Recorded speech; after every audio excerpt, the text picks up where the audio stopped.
right, it's the Talk That Rocks, the new 105.3 FM Talk. J.D. Ryan is here, Eddie Boyd, Trey Trent home, Dan O'Malley's on the phones, Jonathan's in their thing.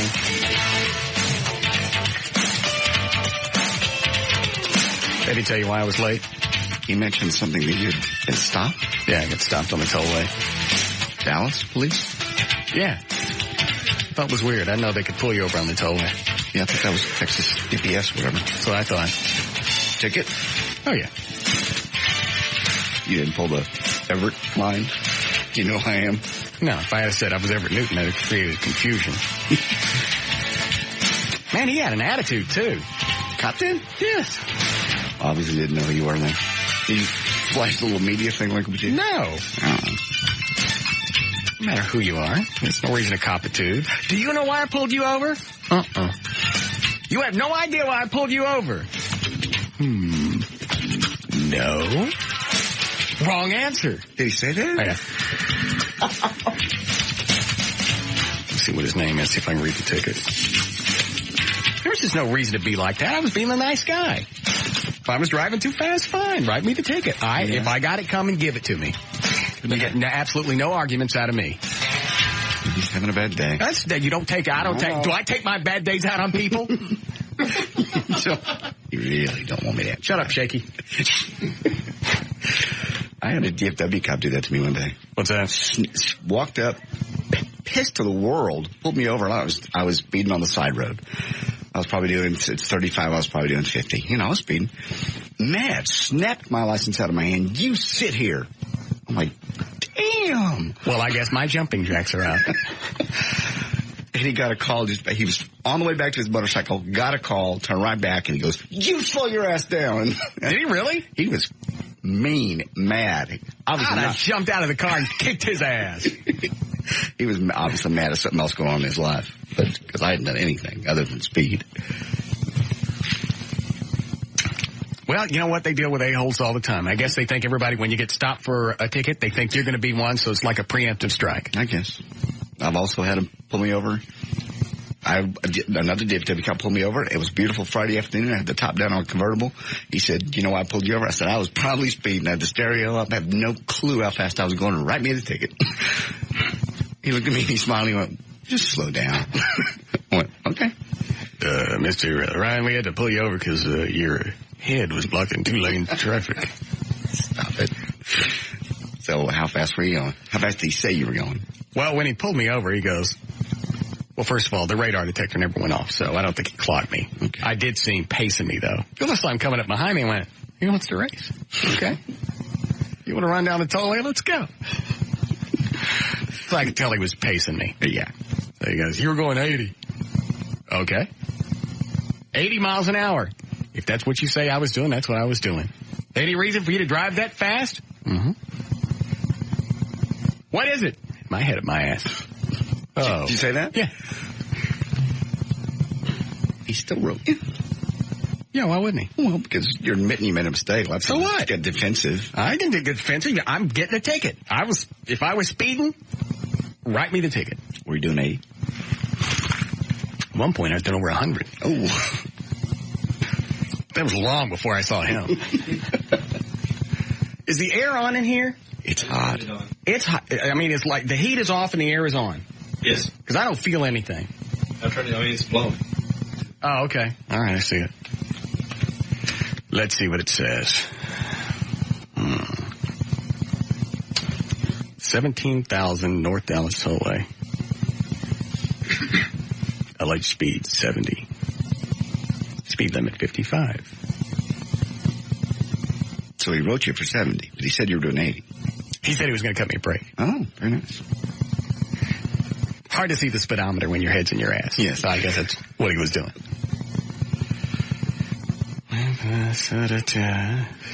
I can't read his name. It's like A-R-I-Q-U-E. That make any difference? Mm-mm. I guess I should call Everett. Mm-hmm. But if I was speeding, I should just pay the fine. And sticking a dog's penis on it. I was going to say, how long is that going to last? I support cops and I'll do anything for them, but if I can get out of a ticket, I ain't paying for it. I'm not lying to anybody, and I'm not copping a tood. The only thing I won't do, regardless, is I won't look at anybody and go, do you know who I am?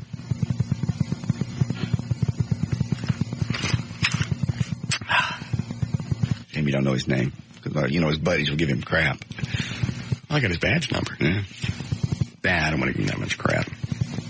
He kind of loosened up, his stool there at the end. Because when he realized, because it looked like he was looking for an argument. Yeah. You never know. I mean, going through a divorce, he could be arguing with his wife on the cell phone right where he pulls you over. You don't know. You don't have any idea why I pulled you over. Wrong answer. Well, I don't get like 10 seconds to think about it or something.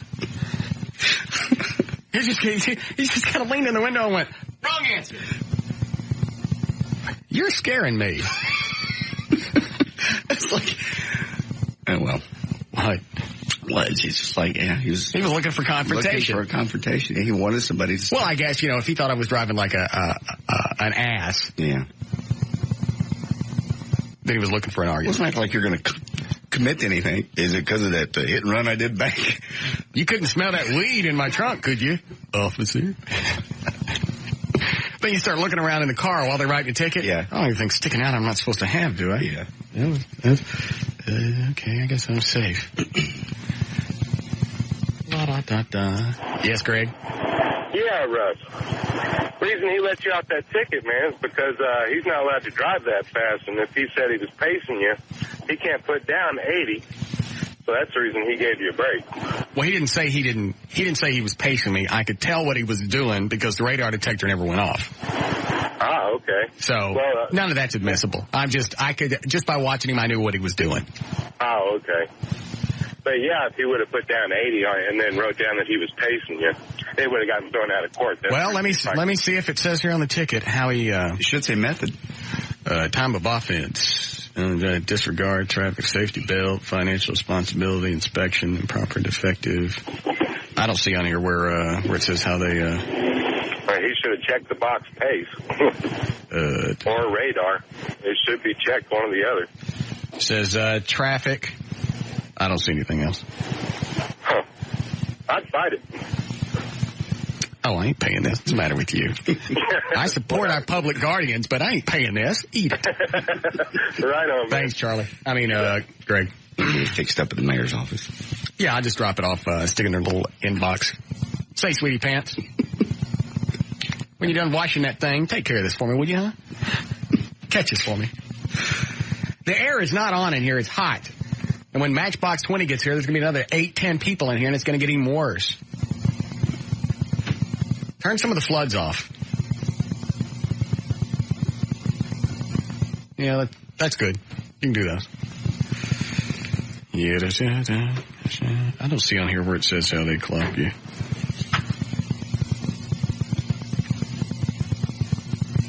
It says speeding and how fast I was going. That's all right. Let's see if I can get a hold of the E really quick.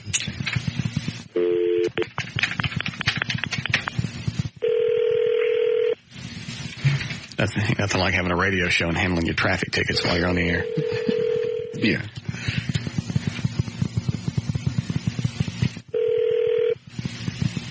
Hello? E? Yes. I had a traffic ticket on the way to work. We're on the air, by the way. Oh, okay. It was on the, do you handle tickets on the tollway? Sure. Who wrote it to you? City Dallas? Yeah. Dallas. Oh, okay. Yeah, we can help you with that.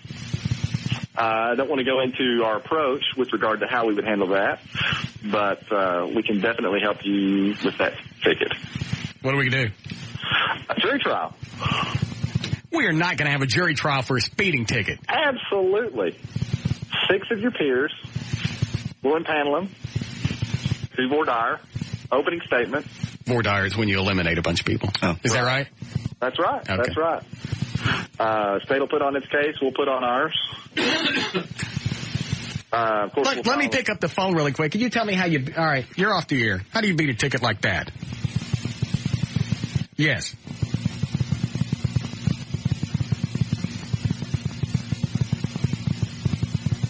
Oh, I didn't know that. Oh, okay. Yes. Right. Okay. Well, that makes sense. Okay. Well, and you actually bring your amp? All right, hold on. I don't even want to know. You're down to the guitar to D. All right, guys, you're back on the air now. Oh, yeah. Yeah, just, Why you want to stretch this out to a jury trial? Just do the lawyer stuff and... Well, we'll do all the appropriate lawyer things, and but no, it'll be great fun. We'll get a jury of your peers, or you've been wanting to do a jury trial for years with me. I have. I'm dying to. Come on, Russ. Jury trial. Jury. Is there a disposition involved anywhere in here? Deposition? I'm sorry. Can I get deposed? Sure. I'll even do not actually, but I tell you what. I'll even concoct a mock deposition on your behalf. All right. If you'll let me take it to trial. Okay, you can take it to trial. And we'll depose you. And did you know that Dallas cops could pull you over on the tollway? Well, take me off the air for a second. Oh, Jesus. Yeah, what? Okay. I won't. All right. Okay. Okay. All right. And write tickets.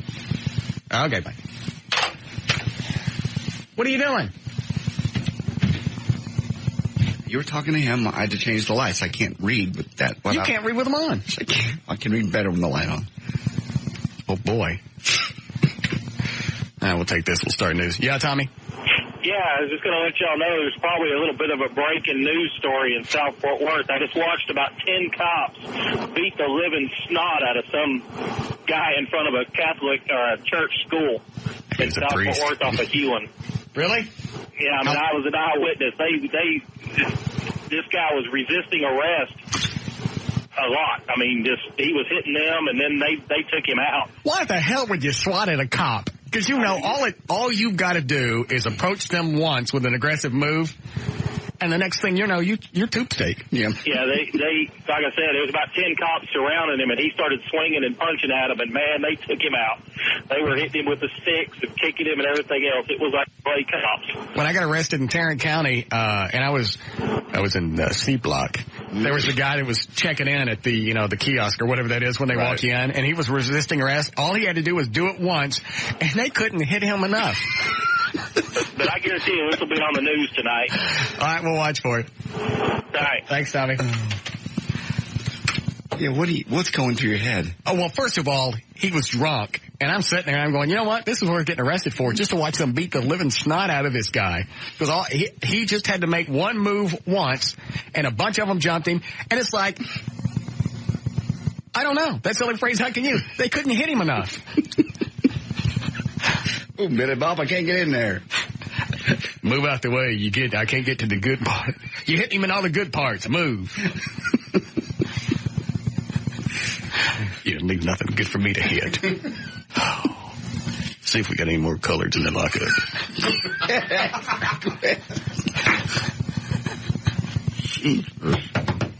So is the air on or not?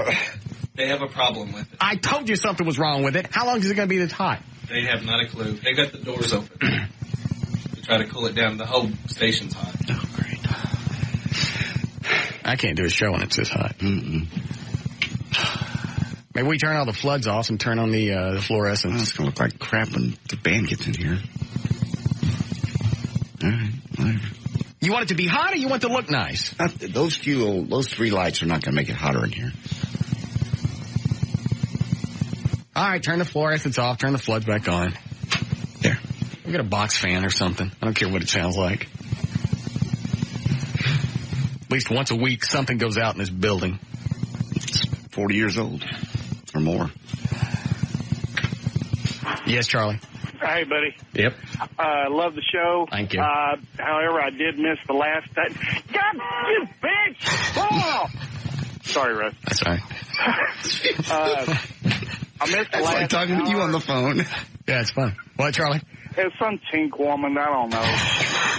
I missed the last hour of the show yesterday, and I missed the playing of the tape. Could you do it again? Please, Russ? Did we even keep it? Did I give it back to you? Yes, you did. No. I don't have it anymore, Charlie. You sure? No, the only good part was where he's wanting her to stick something in his tuchus. Did you hear that part? I missed the whole last hour of the show. Oh. I'll run on best of. Okay. Listen over the Christmas. Go run down with Chink Woman. All right, you go get that zipper head. Damn.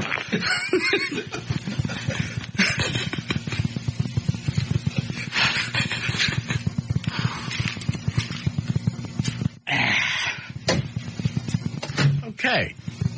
You ready to start? Sure. There's the audio right there. Where? All right. Who's coming in from Matchbox 20? Rob and Adam.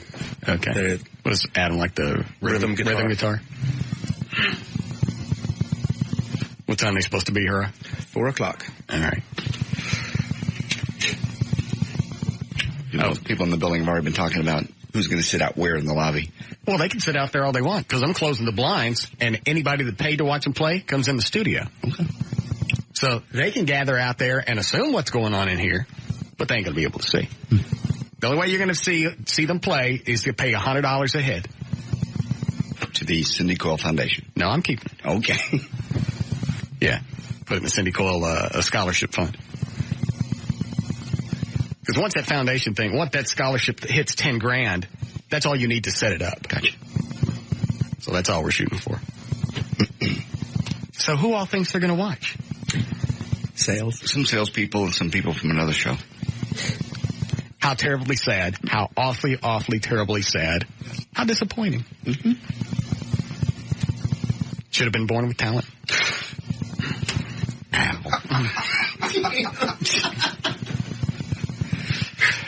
All right. You're on a roll today. Yesterday I was kind of stuck in neutral because all the antihistamine. I just stopped taking it. I'd rather be clogged up, not doped. Yeah. All right, here we go. We'll now start. Okay. 3:31, J.D. Ryan's on the knee. 105.3 FM Talk with News. Thank you, Russ. News is brought to us by Jose Cuervo and also by The Gas Pipe. Friday, noon to 2, you come out and see Eddie, Maple, and Wycliffe in Dallas, food by Chipotle, and sales on all sorts of deals at The Gas Pipe, Maple and Wycliffe in Dallas. It is Tuesday, December 10th, 2002. Susan Day turns 50 today. Dan Blocker would have been 70. Susan Day from the Partridge Family? Mm-hmm. She turns 50. L.A. Law and the Partridge Family, both. All right.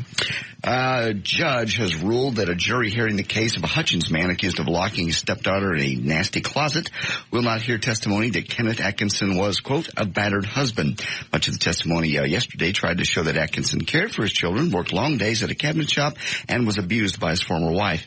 And this morning, psychologist Thomas Cook testified outside the jury's presence that Atkinson suffered from a dependent personality disorder, avoidant personality disorder, self-defeating tendencies, dyslexia, and attention deficit disorder. The judge also ruled testimony inadmissible.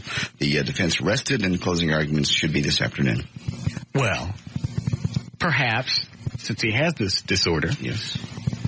some therapy would be in order. Yes. Possibly lock him in a closet with his own monkey feces for about 6 months and having somebody come in and sexually abuse him once a week. Maybe that'd fix his ass. Possibly would. Wasn't he accused of that? Yes, he is. Why is it when this crap happens, it's nobody's fault?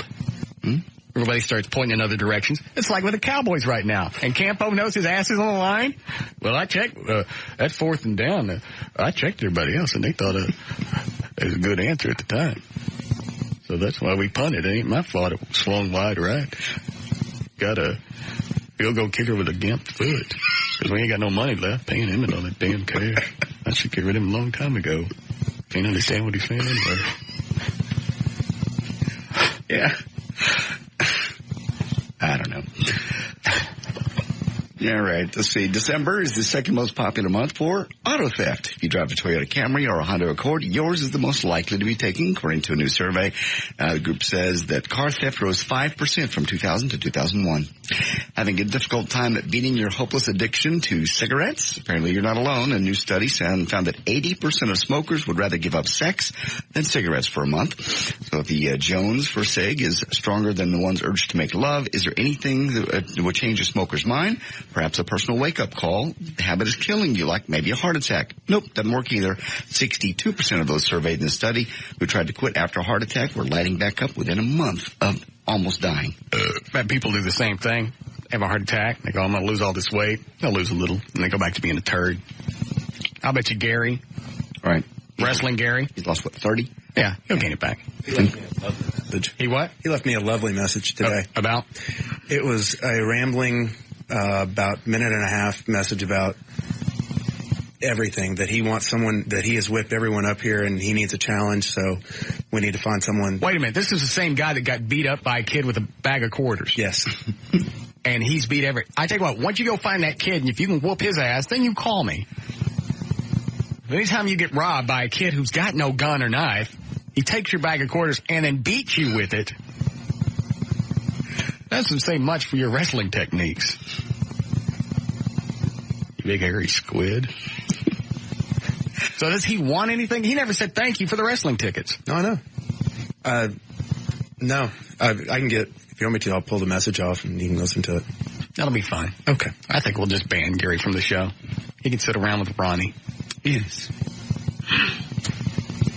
Never a thank you, never nothing. Always bitching, moaning, complaining. I'm going to kill you and I'm going to do this. Fine. Go ahead. Tired of you.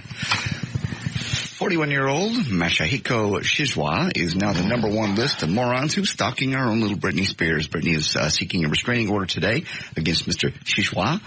She says he's been stalking her in this country and elsewhere, and that he once tried to gain access to her L.A. home. Mr. Shizwa isn't too subtle about his stalking either. He sent her a note with a picture of himself that said, "I'm chasing you." He's a Japanese man. E says Tom Sizemore was arrested over the weekend on misdemeanor charges stemming from an argument with his fiancée. Police says Sizemore busted the women in the chops, threw her to the ground, and threatened her. Ironically, their argument... What are they arresting for? For assault. Oh, hit her in the face, threw her to the ground, and threatened her. Ironically, the argument was over wedding plans. Sizemore was booked and later released on $2,500 bail. He'll be arraigned on January the 8th. In case you missed the Billboard Awards last night, it was all about Ashanti? Ashanti. Thank you. And Nelly, she cleaned up with 8 awards. Nelly took home 6. Meanwhile, Puddle of Mud made a clean sweep of all 4 rock awards. Hadn't been done since U2 took them all back in 1992. I've tabulated, by the way. Did we get any of them right? Yes, we did, actually. You got 1, I got 1, Eddie got 1, Trey got 3. Well, what did I get? I'm telling you, hang on. Okay, we all got Album of the Year, which was the Eminem Show, except for Eddie. That was Russ, JD, and Trey. All right. We all missed the Hot 100 Single of the Year. That was Nickelback. Trey got Ashanti, Female Artist of the Year. Eddie got Nelly, Male Artist of the Year. And we missed everything else? Yeah. We got, Trey got Puddle of Mud, Rock Artist of the Year. And the country stuff hasn't even been announced yet, so really technically it could go another way, but it hasn't been announced. Why not? What are they waiting on? I don't know. Some of the adult contemporary stuff and the country stuff is apparently going to be announced some other time. All right, go ahead. All right, that's that. And cut number 2 here on the thing. You have it? Yes. Bon Jovi said he and his group were personally affected by the event. They're doing a look back now of the year, September the 11th. Is that my cue? Yeah, that was your cue point. Damn fine one. We're from the community, you know, we were all from Jersey, and I still live in Jersey, and the proximity to the city, you know, is so close for me where I live that we watch the towers burning, you know, we lost friends in it. This is all from the NFL kickoff live from Times Square, and here is Bon Jovi performing at that event. It's my life.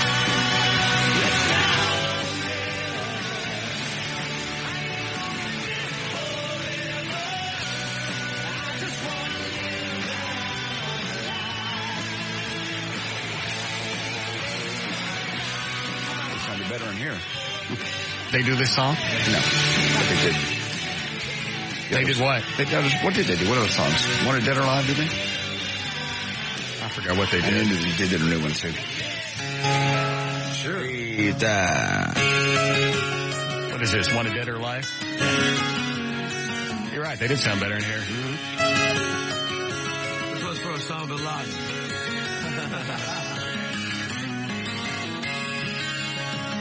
All right, go ahead. All right, there's news and information brought to us by the folks at Toyota of Dallas. If you've signed up at any of our events to win the big Toyota Matrix or the 4Runner from Mr. Toyota Interspace Car Audio, it'll be this Saturday from 3 until 5 o'clock at Toyota of Dallas. Lunch provided by the lovely Hooters girls in Addison, Texas, and refreshments from Pepsi. I'm J.D. Ryan on the Talk That Rocks Texas. It's the new 105.3 FM Talk.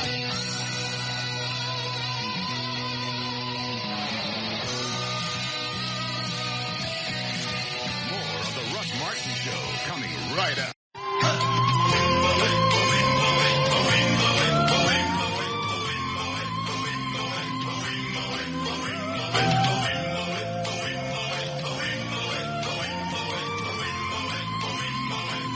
All right.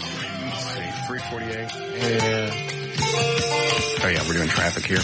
All right, check on traffic. Jonathan Dodge at the controls of the new 105.3 FM Talks. White Lightning. Why, thank you, Russell. This report brought to you by Circuit City and by Nextel. Only one highway accident to report. That's in Arlington eastbound, I-30. The East Freeway just after Field Road. There's a minor accident. That one at this point not causing any heavy delay. This report brought to you by Shep's Dairy. The best days start off in the best way. Start yours with Shep's Dairy products. Shep's, the dairy best available at best stores. That's traffic. I'm Jonathan Dodge in the new 105.3 FM. Thank you, Jonathan. All right, going to be in this weather pattern for a few days. About 37 for the low tonight and partly to mostly cloudy tomorrow. 57 for the high. It's 51 degrees currently at the Talk That Rocks Texas, the new 105.3 FM Talk. All right. Did they come in here and do a sound check earlier? No. You sure? They could have, and I wasn't aware of it. But okay. Just curious. So we have everything they need when they come in? I believe so. Yeah, okay. Yeah, let's see here. Go see if you can get a hold of Dewana, if you would. I had a weird dream last night. I got to run past her. And I mean damned weird. Weirder than the one where you slept with your mom? No, not that weird.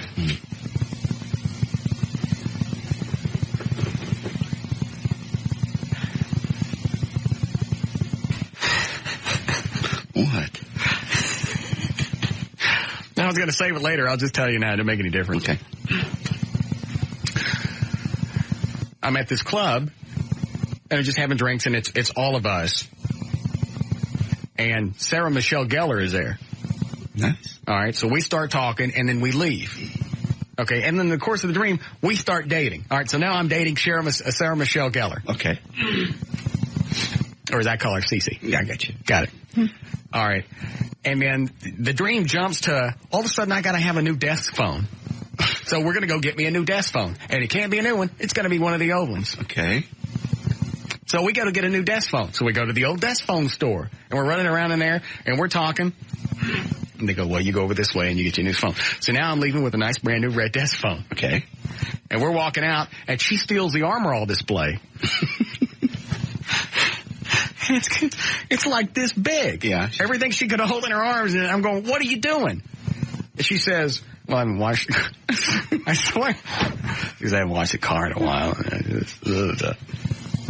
So then, we're walking out of the parking lot. Troy Aikman comes up in white coveralls covered with grease all over him and over his face, and he goes, hey, you had to buy a dog? I swear to Jesus that I'm standing here. That's a good one. And I went, no, I appreciate it. And we never make any reference of he's Troy Aikman or why he's wearing white coveralls covered with grease or why he's trying to sell dogs.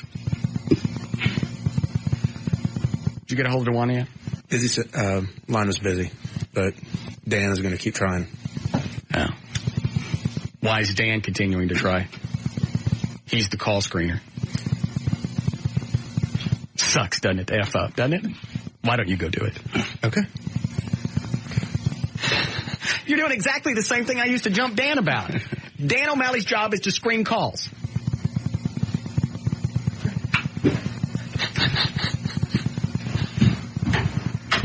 Is that hard to understand? Mm-mm. We had the same conversation with Dan on the air. I know. Well, I got Dan O'Malley trying to do it. Dan's job is to screen calls. I guess he figures because Dan stands there at the telephone that maybe Dan would call. I don't know. Dan's job is to screen calls. And, of course, now Trey goes into the other room, the only room that Dan can screen the calls, and he takes his... God!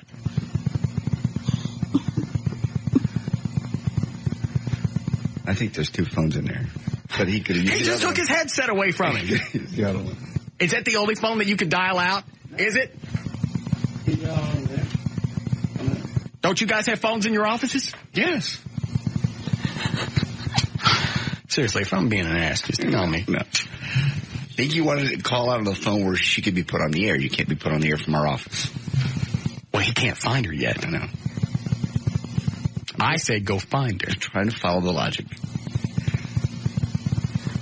It's like earlier, we're all in the office, and I went, so Matchbox 20 is on. What time? Do-do-do. All right, where's your new CD? I want to listen to it. I'll go get it. And he just falls out of his chair. It's like one of those. Do we have their new CD? We should. He's supposed to go get it. Oh, here it is. Mile 100. All right, so anyway, we go back home. After dealing with Troy in the parking lot, we didn't make no reference to him at all, other than, no, I don't want to buy a dog from a guy in the parking lot at the old phone store. But thank you. Why he's in coveralls, I don't know. Why he's covered in grease, I don't know. So then we go back home, and it's not even at my house, but it's my house. Okay, I know that. I've had dreams like that.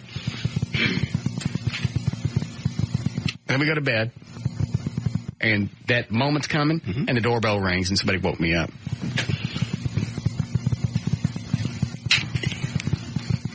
I was pissed. Mm-hmm. So that was the dream. Damn strange. Well, just all the things that work into it, because they always say everything means something. Why can't you just have a dream and it's bad whiskey?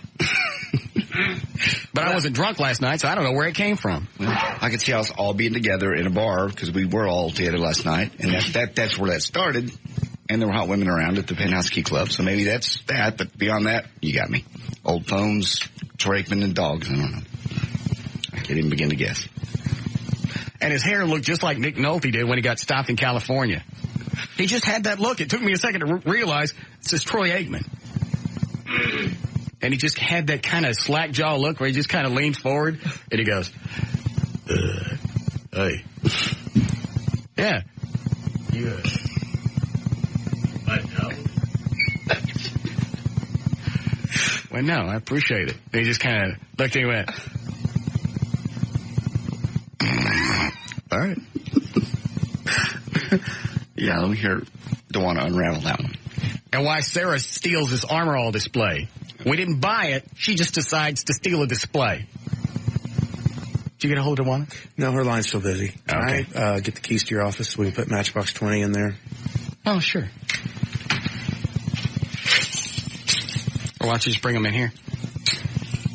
They were just going to take off their coats and whatnot. Oh, they just now get here? Yeah. Just I think that's key. All right. There's beer in the fridge if they want it. Well, he's pissed now. You can tell. Mm-hmm. Of course, he don't get pissed when we slap him to a rocket chair. He comes back the next day and everything's fine. I bitch at him because he's... my head.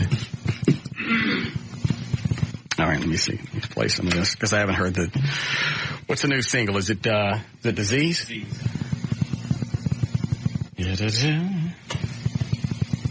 I watched...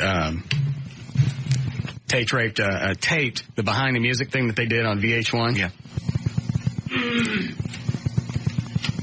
It ain't stealing Armor All displays, but it's damn strange. Is it? Yeah.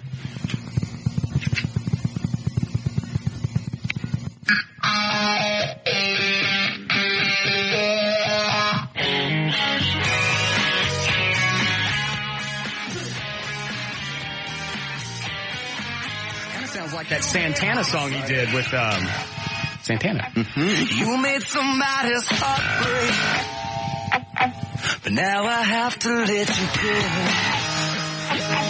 go. Didn't it? Didn't the beginning sound like Smooth? Oh, totally.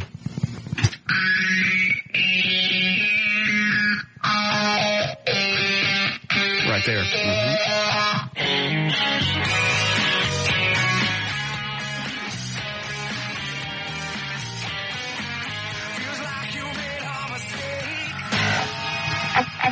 You made somebody's heart break, but but now I have to let you go. See, that's what I like about their stuff. It's not all bang, bang, scream. I can't understand what the hell you're saying. Right. It's not all love stuff. On every one of my good days. I'm not sure, but I think that song he did 3 a.m. was about his mom being sick with cancer. I have to let you go. Any hot chicks out there waiting to see him? No one's tried. Are they ready? Couple?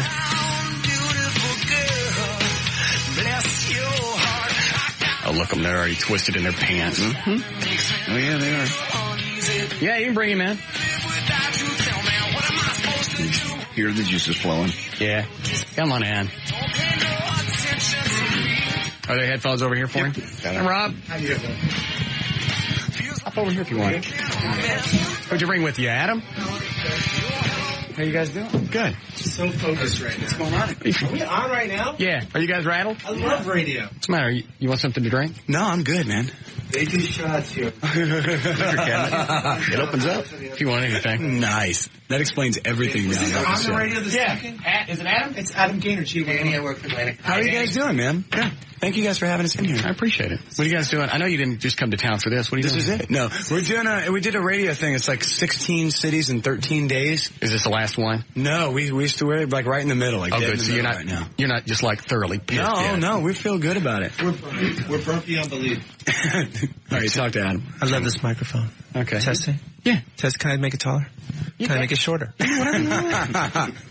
Take it home. How are you? Good. You feeling strong? Adam acts like he knows me. Yeah, right. That's Adam. You look like an East Coast man, and that's a compliment. You look like an East Coast product. Are you from here? Yeah. All right. What is East Coast guy? East Coast guy's strong. East Coast guy is he looks like he's got a little bit of that culture.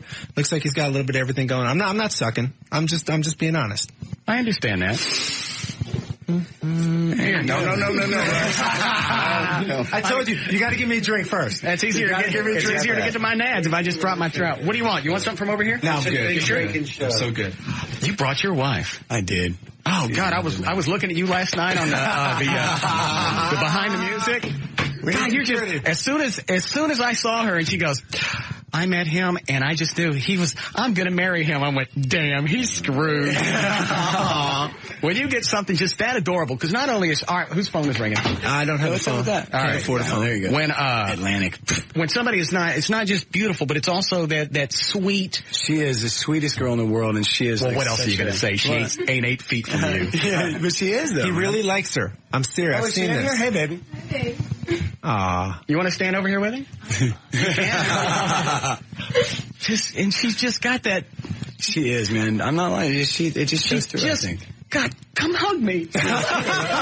Ladies and gentlemen, for the listeners at home, they are now hugging. Rob is now embracing. God, I'm so envious when guys get chicks like that because they're just so sweet and looks like she would do anything for you. She is. She's good. And but then at the same time, like, because nobody wants like a doormat to be married to. You know what I mean? Like, you just can't. But you've turned into one of those. Yeah, I became. Yeah, it's much better it's easier for me to be. Because she's a Puerto Rican from Queens, so she's got that fire in her. She's got that. You do what the hell I tell you, and I'm just okay. I'm from the South, so like my first reaction is, I'm sorry, ma'am.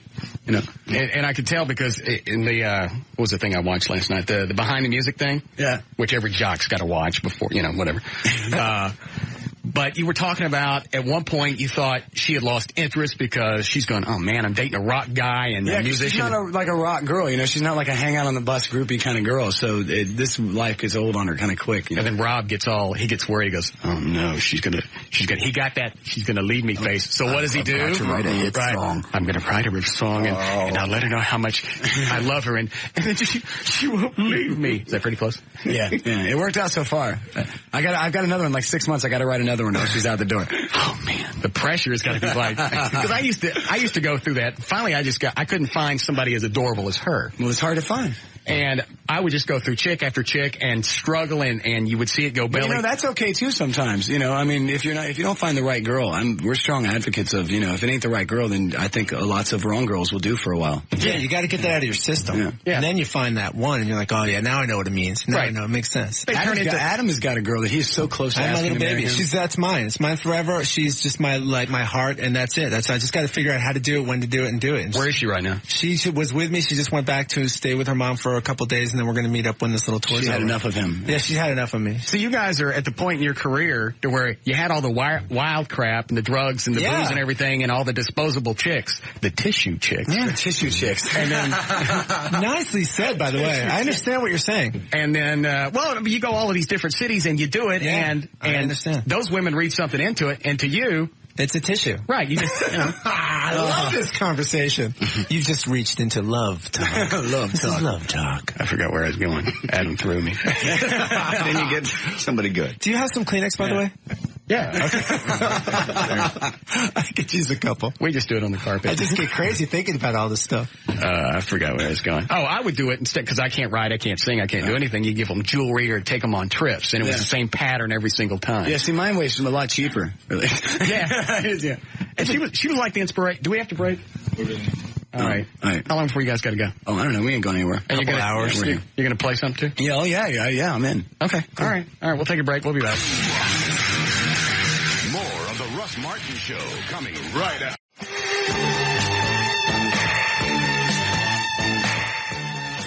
All right. Rob and Adam are here from Matchbox 20.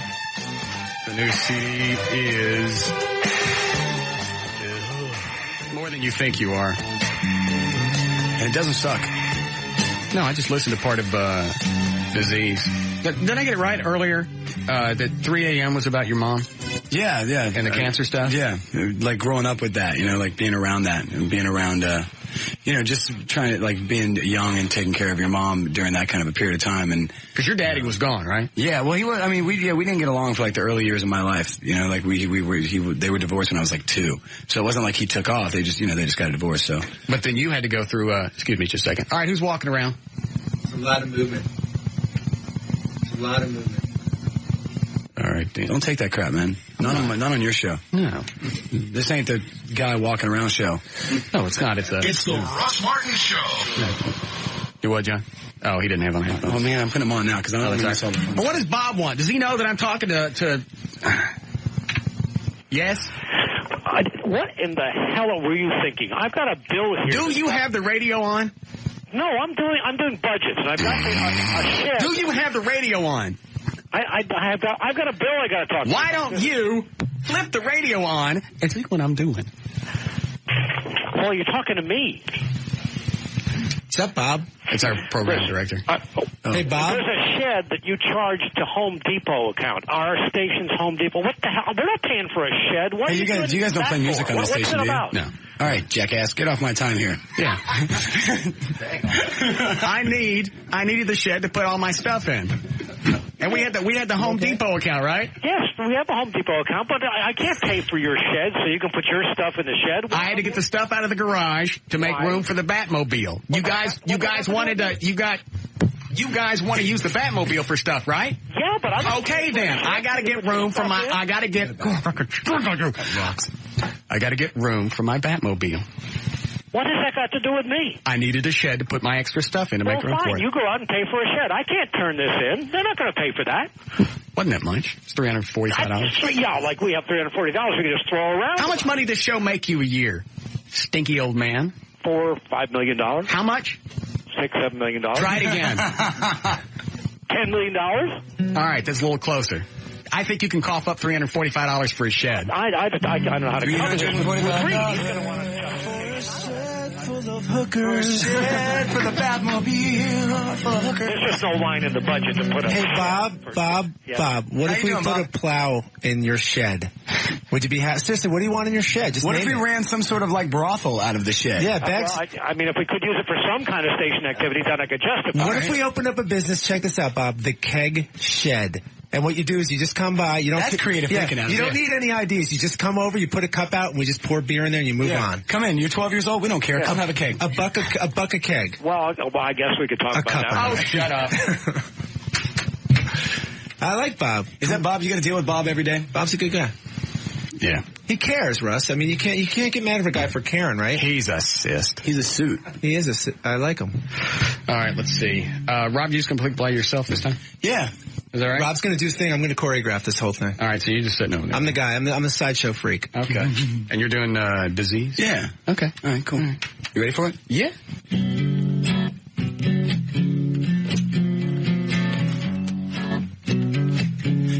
like you made a mistake. You made somebody's heart break. And now I have to let you go. I have to let you go. You left a stain on every one of my good days. But I am stronger than you know. I have to let you go. No one's ever turned you over. No one's tried to ever let you down. Beautiful girl, bless your heart. I got a disease deep inside me, makes me feel uneasy, baby. I can't live without you. Tell me, what am I supposed to do about it? Keep your distance from it. Don't pay no attention to me. I got a disease. Feels like you're making a mess. You're hell on wheels in a black dress. You drove me to the fire and left me there to burn. Every little thing you do is tragic. All my life before was magic. Beautiful girl, I can't breathe. I got a disease deep inside me, makes me feel uneasy, baby. I can't live without you. Tell me, what am I supposed to do about it? Keep your distance from it. Don't pay no attention to me. I got a disease, well, I think that I'm sick, but leave me be while my world is coming down on me. You taste like honey, honey, tell me, can I be your honey? Be strong, keep telling myself that it won't take long till I'm free of my disease. Free of my disease. Free of my disease.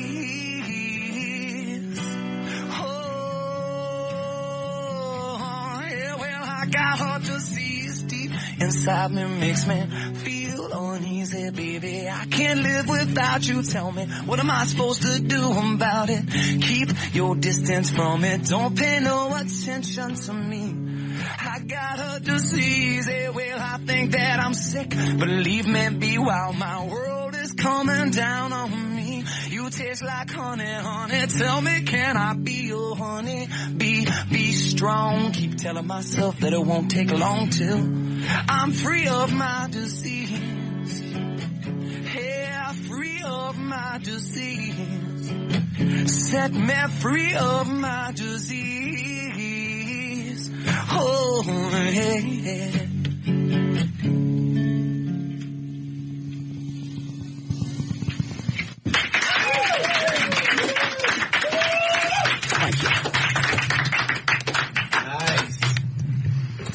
No more notes, Adam? I had a little answer and then I was done. I just thought it was a good idea. Oh. What are you guys doing? We're passing notes back and forth. He sends. Let me see the first note. Dear Russ, I miss you. Hang around a bit. See you soon, Adam. So Russ answers me. A little harsh, by the way, Russ, but I appreciated it.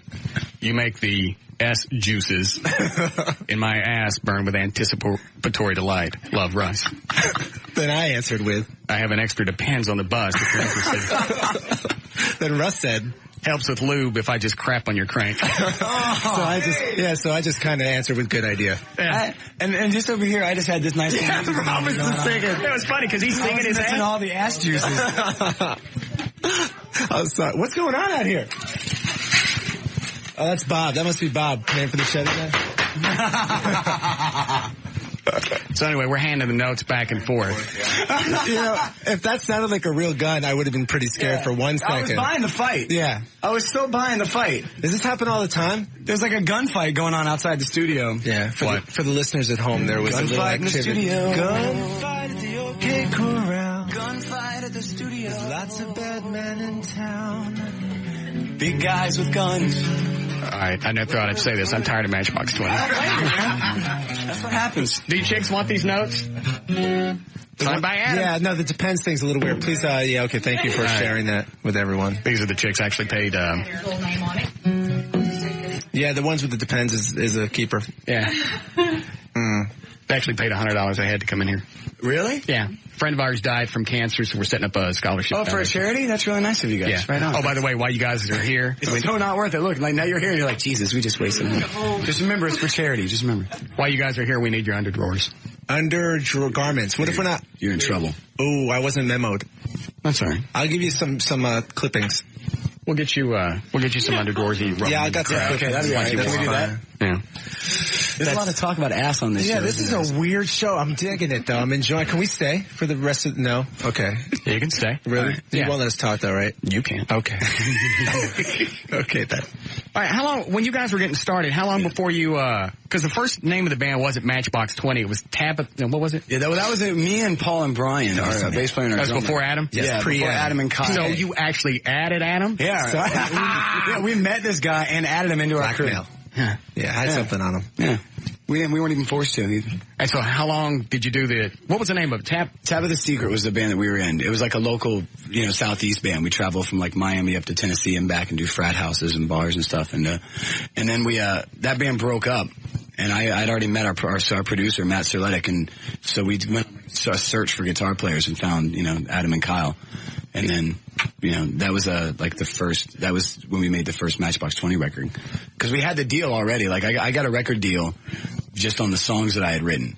And so I brought Brian. Is that cooler to do your own stuff, perform in front of other people instead of me just handing you a song and going, here, sing this? I don't know. I don't know any other different. I like doing covers, but those are usually only covers of songs that I already love, like Tom Petty songs or Stone songs or something like that. Otherwise, the only reason I sing is because I write. You know what I mean? Like I started writing, and then my big ego wouldn't let anybody else sing any of the songs that I wrote. So you don't write for anybody else except Santana? Well, no, I've recently been writing for other people. I wrote some songs for Willie Nelson, and I wrote a song for Mark Anthony, and some more songs on the new Santana record, and I'm, writing, it's just as far as like me performing. I'm not down with singing other people's stuff, Adam, did you guys wig out when he did that thing with Yeah, I was pissed.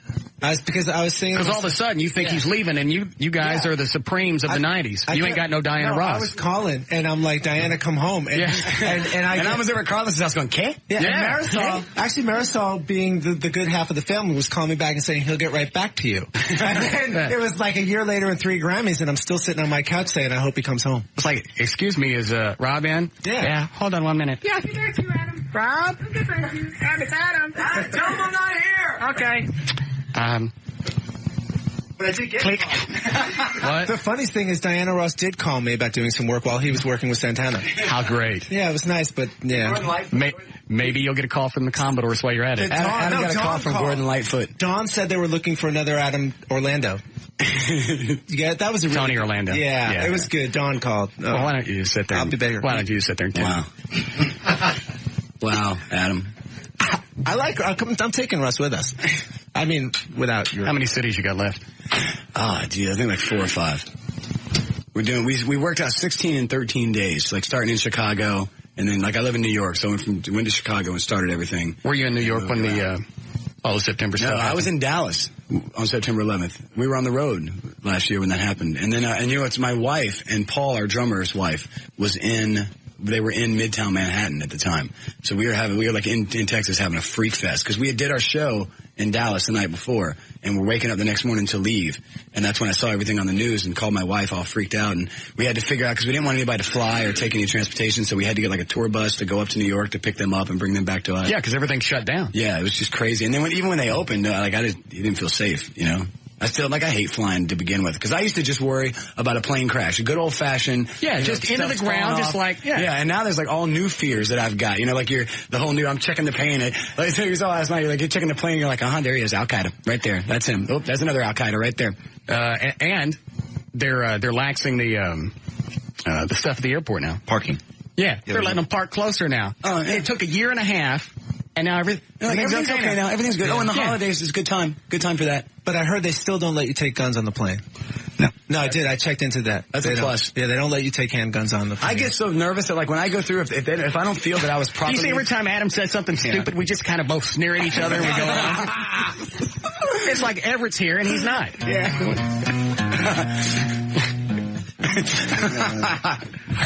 Wait, are we? Danny Bush, Adam, Atlantic Records, is passing me a note. Do what? Adam, please refrain from speaking on the radio. I thought that was like the DEA about that gun comment. They come fast these days. They just, what is going on? Texas, okay. I'm in Texas. Danny Bush, our Atlantic rep, is telling me I'm in Texas. No gun jokes. Oh, I'm not making gun jokes. I was just saying. Everyone in Texas has a gun. Yeah. Don't you feel like you're on one of those crappy morning shows? Listen, I want to take no responsibility, by the way, for Adam. Yeah. Oh, no, it's all right. You guys come in and F up my show. You can leave. I got to sit here and marinate in it after you're gone. You got your hit album. You got your hot wife over here. You're grounded. Did you have to calm him down when you guys met? No. He actually instantly calmed. It was weird. Did you really? Yeah. I mean, she's hot. My wife is hot. So, like, as far as, like, other women, it's just not a problem, and as far as, you just start to realize, when you go out on the road, like, my wife is my best friend, so she parties with me. It's not like I had to give up partying. It's not like I had to give up having a good time, now she's just my partner in crime right along with me. You are so disgustingly in love. I watched it last night on the Behind the Music thing. Every time they would talk about each other, their faces would light up, and she would glimmer, and she's just got this glow about her, and you just want to pull them through the screen and smack them. How long you guys? Step away from your wife, please. All right, give me that. Here, give that to Adam. He can't screw up anymore. Oh, no. I'll talk to him. How we doing, Eddie? Yeah, Eddie. Where's Eddie? Eddie Munster? Yeah. Eddie went down. Are you watching the log? We're getting close. All right. Hey, guys, Pamela and Tommy Lee, it became today the most popular pornography ever. The most popular porn film ever today. It was rated as. Where'd you hear that? I was watching it on like Access Hollywood or something on the way over here. Oh. Hey, Russ, news brief. What? 12 Scud missiles were just found on some ship going somewhere. We're not sure where the ship came from. I saw it on the news. CNN, myself. All right, I'm turning the TVs off. It's true. 12 of them. The left one was the one I saw it on. Turning that one off there. By the time we leave, he's got all the toys away. Yeah. Aren't you glad you didn't give us liquor? Come on. The No Fun Tour. We can't have fun. Nobody smile. God, I miss Loverboy. He's looking at a boat on the computer. He's looking at a boat on the computer right now. No, I'm trying to. This is what he's paid for. I'm bringing up an Internet Explorer. Everyone's watching. See what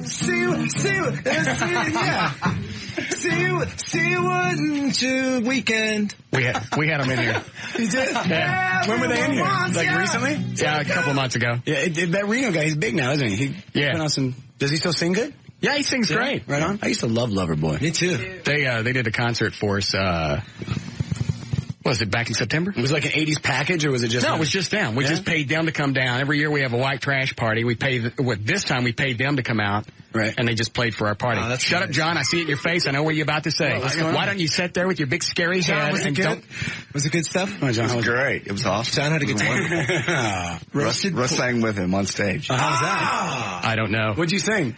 In the when you guys started making all this money, did you ever, things just got so bad where you're going, all right, I should stop? Yeah, now on this show. Like, I'm having that moment. Drinking or drugs or anything? Yeah.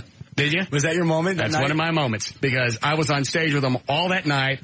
And you didn't remember any of it? Not a clue. Oh, man, that's the worst. That's the best. When that started happening in my own shows, I was like, okay, now it's time to cut back. Like when I get through a show and I just didn't remember any of it. Yeah, play the CD for him. Say what? Play the CD. Come on, yeah. I don't have the CD. Oh. I don't know where it is. Is it the Russ working for the weekend? No, it's actual audio of me on stage. What were you singing? I want to know. I wasn't there. Hot Girls in Love. Hot Girls in Love.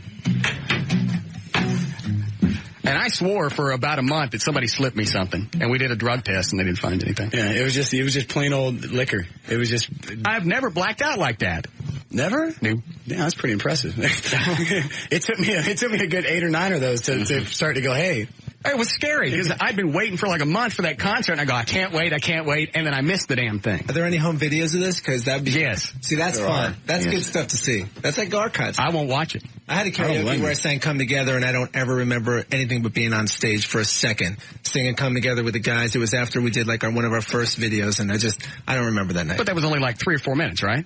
Yeah. But it was still bad. But the whole night was gone? Yeah, I don't know where my head was just spinning, and it was a pretty crazy night, and that's all I can remember. Did you ever get sick? No, I don't really get sick from that. Like, I go to the point where I just can't stand, and then if you fall, you sit down, and I'm a good guy. I lean against the wall. Sick. Yeah, I never get sick. See, that's what freaked me out was anytime I get that drunk, I get sick, and I stop. I was lucid through the whole night. I remember just everything being vivid, but I don't remember what I did. Yeah. You're probably spiked, man. Somebody roofied you. They didn't. They checked my hair. They didn't find anything. Did you wake up sore? My ass was. They didn't more than roofie you. That was Mike Reno. Get lucky. Yeah, he crossed his fingers, stuck them in my butt. And he said he was a doctor checking your prostate. Yeah. I remember that happened to me at that party. Oh, good. Look, another break.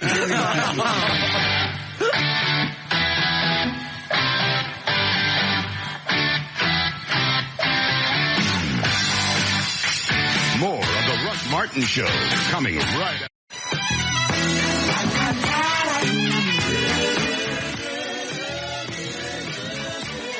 All right. Rob and Adam are here from Matchbox 20. The new CD is More Than You Think You Are. And the, what do they call it? The emphasis track? Single. I don't know what they call it. It's the radio term, single. Oh. What happened to emphasis track? Emphasis track? That went away in like the 70s, I think. Yeah.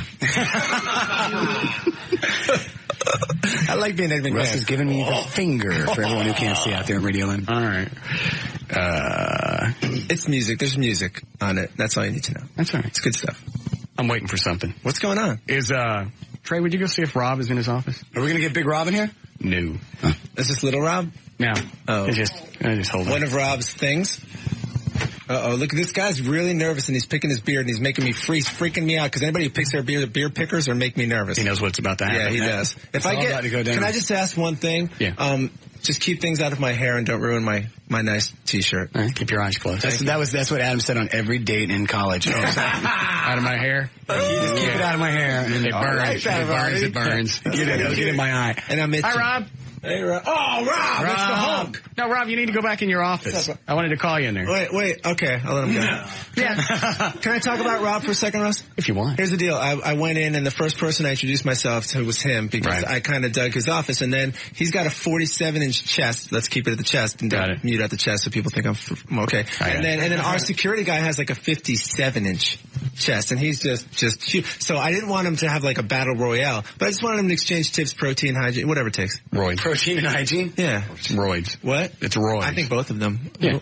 Rob, is he going to kick my guy? Is he back in his office? I'm so worried about that guy. Are we going to have like a roid monkey call? Yeah. Hold on a second. I got to turn the mics off so nobody hears this. Okay. I'm frightened. Oh, I'm scared. It'll be all right. Are you okay? Yeah. What is that? Oh. Damn. Some kind of strap-on device. He's just... I'm just like, not today. I'm really tired from that. So this is good radio. Anyway... Everyone's watching. I got the other song. To see what you will do. All right. What is it, Sue? Hi. Whoa, get these jackasses off the air. I want to tell the guys I'm a big fan of thank you. God bless you. Some excellent music.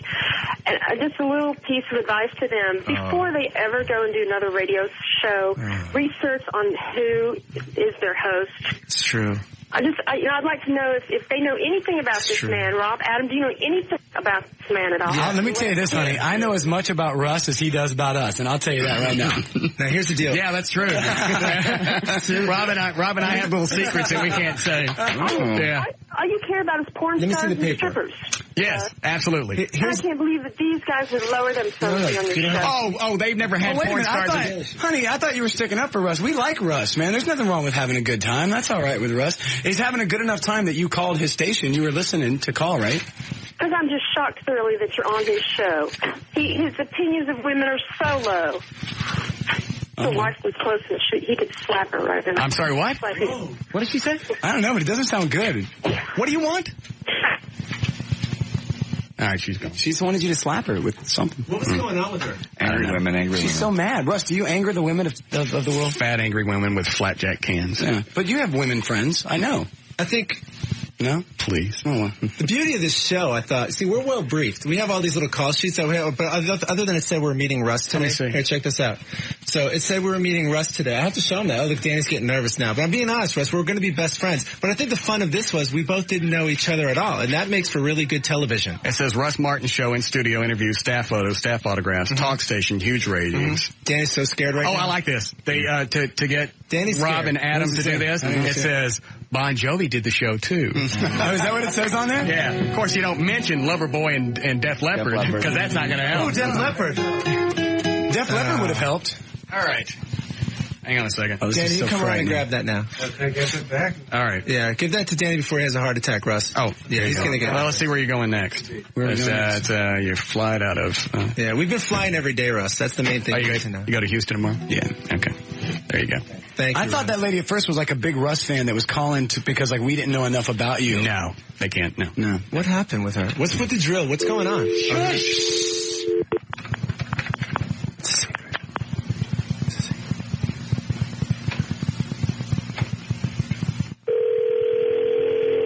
You want to do this? Hello? What are you doing? Sitting in my office. I got... Hello? Okay, baby! What? Right through the wall. I mean...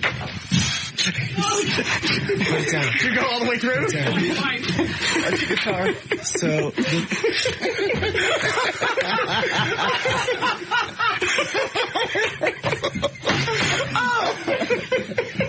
So for you listeners at home, somebody just drilled a hole through the marketing director's wall. This ain't the first time we drilled through his wall. That is amazing, the power of that thing. Yeah, I know it.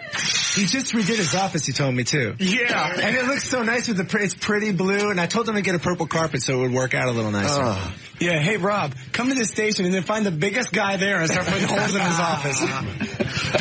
We need Jason. I'm nervous. That was the most fun I've had all week. Man. That was damn funny. And it's funnier to watch him, I wish I could have seen the face. Or to listen to him wig out. Nobody heard it because I had to hit the delay because the first thing out of his mouth is what the F. That's all right. I got it on tape. We'll play it. One time he tried to come in here through the ceiling and got caught in the ceiling because he's so big. He was up there for like 20 minutes. Stuck. Oh, that was so much fun. I'm so glad I got to play with the drill. Is the door locked?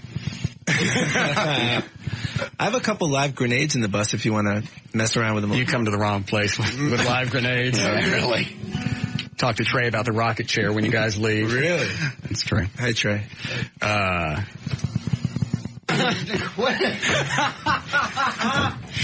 So basically, we shouldn't do that anymore?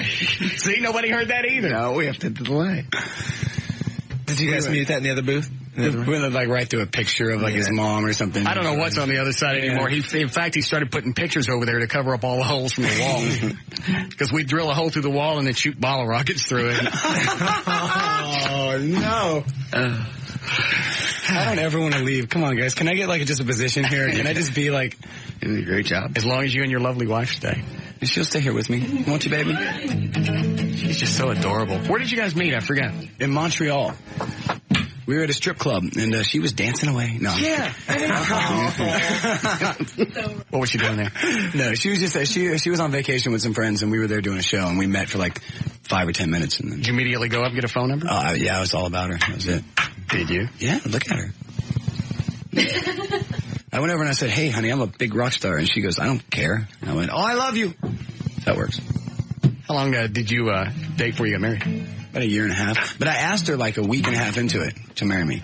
When did you drop all your weight? Because I know that they said you were doing something and it made you gain weight. Yeah, I was like 50 pounds heavier. How'd you lose that? Yeah. Just stop sport drinking, like those nights of like up till 3 a.m. doing jack, and then you stay up, like 3 or 4 days on end, you're eating. I was the only person I know that would do drugs and then gained a lot of weight. Should have done toot. Yeah, it wasn't helping me. Oh, you did toot? Yeah, it wasn't helping me. Because I would only do it just so I could stay awake, just so I could drink so you more. could go out and drink. Yeah, so it wasn't. I never thought about trying that. No, what did you take? It works out pretty good, yeah. You don't need anything. Yeah, I do. You're fine. I'm already on the horse. Drinking plenty. No, he's not. I am. I'm on the horse. Poppers. No, you're not. Russ, we're not candidates for that. Caffeine's good for us. Oh. We'll keep it down. Bible class and orange cookies. And orange juice. I wish I was on Kid Craddock's show right now. Damn. I have a tickle. What else you guys going to play? Man. You do Push? Or a long... I don't know. We do Long Day. We'll do a Long Day. Okay. He's got the capo over there on the 4th fret, which looks We're going to do this really pretty song from the first album back in 1947. Matchbox, when it came out with Yourself or Someone Like You, sold over 40 billion records worldwide. You know what? Everybody asked. Yeah. How much money do you get off each CD? Yeah, around $1? Yeah, not a lot. Like, I don't know. What does it come out to? Like, you know what? Like a penny a CD. It's ridiculous. Yeah, it's something really... It's ridiculous. Are you First of all, I don't believe anything you tell me. We're best friends. Touring, we don't even make a lot of merchandise. Touring. Touring is where most of your money comes in. Yeah. From touring? Yeah, I get money for publishing. Yeah, he gets money from publishing. That's his deal. But the record sales, it's not as many as you would think. Because you know why? In all honesty, let me tell you this. Well, hold on a second. Adam's giving me two different signs. He's going pennies and then he's doing the fingers like cash. Which is it? Okay. The band guys, I got like a Chevrolet. Hold on, I don't mean to cut you off, Adam. Yeah. Danny Bush, he's one of the heads of Atlantic What's Records. going on? Right. Danny Bush, how much do we make off of each record, and how much do you guys make? 0.037 cents. How much? Say it again? 0.037. That's true. Cents. Per CD. No, actually, a current CD helps fund all their other endeavors. Yeah, we're screwed. We're screwed. T-shirts, whatever. Screwed. The sales of You ain't never. Have you ever had a kid run out of a window? Ooh. Are you going to push me out a window here? No. Doesn't he look like Eric Clapton? Yes, he does. Yes, he does. Very much. Yes, he does have a Clapton look. He's much younger. He sings like Pia Zadora. Yeah, he does. Pia's thing going too. Sometimes they mistake me for Pia. Pia Zadora? Pia Zadora is our Atlantic rep. Come on, everybody. Okay. So, but I just want to say, here comes record guy. Okay. He doesn't want to answer how much money we make and how much money they make. If that tells you anything. I swear, Russ, it's like a penny a record. It's ridiculous. Not allowed to say. Touring big record sales. What is a year? You know, if you're a new band, you got to sell like 2 million records before you even start to make money, because you got to recoup like your record deal plus your video and plus whatever money your label. What happens when you guys go in and you get signed? Yeah. Okay, you're struggling and then for like a day you think, we made it, dude. We're here. This is it. And Maserati. Yeah. And then you're like, oh, we got to pay all this money back. And you're like, oh. So they front you money. Yeah, you get front enough money, and then that's where a lot of people made the mistake. Like, we spend our money on making a record, and a lot of people spend it on buying stuff. But whatever you spend it on, you got to pay it back. So they give you the money to make a record. So you make a record. It's like a college loan. Yeah, I mean that's what it is. It's business. Yeah, it's an advance. It's not free money, Russ. They forward it. It's not. You make videos, they pay, but then you pay them back. Oh, recoupable. Recoupable. There's non-recoupable, which is what you want to sign. This is for you kids at home that are trying to sign a record deal tomorrow. Recoupable is bad, and non-recoupable is good. So, like, for example, today's lunch was non-recoupable. I hope. I'll actually check into that. It was non-recoupable. Okay. Yeah, free lunch. Thank you, Atlantic Records treating us good. Oh! Should have went to the dessert bar. Russ, I know, man. If I would known. Hookers last night. Recoupable. Try see if you can get 10 cc in here. He's so done. Well, you got to go anyway. The Temptations. All right. Okay. You're not playing this time? No, it's just him. Okay. Let's do it. All right, we're going to kick it. Long Day. Well, it's sitting by the overcoat, the second shelf, the note she wrote that I can't bring myself to throw away. And also reach, you said, for no one else but you, 'cause you won't turn away when someone else is gone. Well, I'm sorry about the attitude I need to give when I'm with you, but no one else will take this shit from me. And I'm so terrified of no one else but me. And I'm here all the time, so I won't go away. Yeah. All right, stop and start again. What happened? You're going to get me in trouble. That was the greatest performance ever. You shut up and start again. I just want to say that one of the kings of non-censorship has just censored me, ladies and gentlemen. I've just been censored. The only reason by I probably let that get past because it was in a song. Don't do it again. I didn't even realize what was going on. Rob Thomas, please step out of the building. You have now cursed on the airways. Rob Thomas, please come out with your hands up. Because it didn't hit me right off, and then when it did, it had already passed on the delay. And Bob McNeil's running in circles in his office, and his colon's hanging out. For you children at home with your digital recorders, we will now pick it up from the pre-chorus. And 2, 3, 4. Oh, wait, let me figure out where we were. Ready? Why don't you start again and say Dookie? Okay. Okay, you want it, mister. We'll do it. No one, wait. It's sitting by the overcoat, the second shelf, the notes she wrote that I can't get myself to throw away. And also reach, she said, for no one else but you, 'cause you won't turn away when someone else is gone. Well, I'm sorry about the attitude I need to give when I'm with you, but no one else will take this dookie from me. And I'm so terrified of no one else but me. And I'm here all the time, so I won't go away. Yeah. Listen to me. Yeah, well, I can't get myself to go away.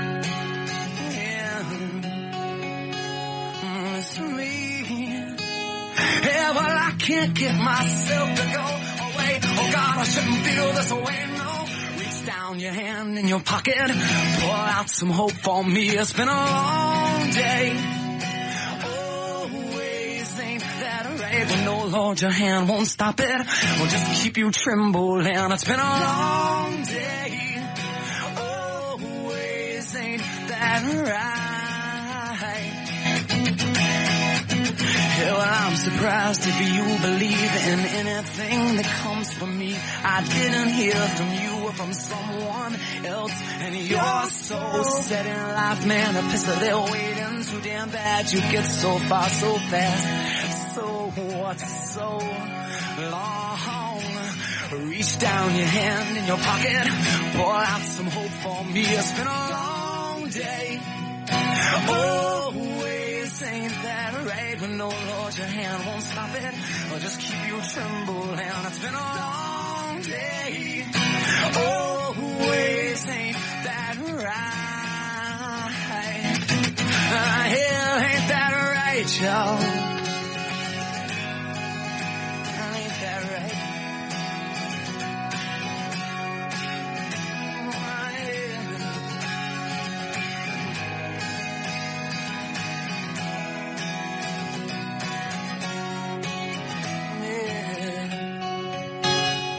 Well, it's me, yeah, and I can't get myself to go away.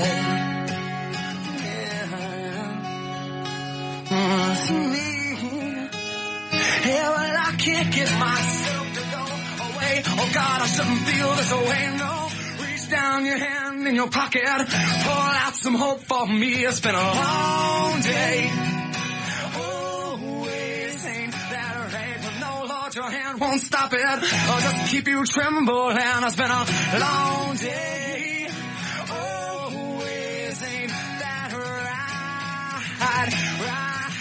Hey, oh yeah, I am. Reach down your hand in your pocket. Well, reach down your hand, reach down. It's been a long day.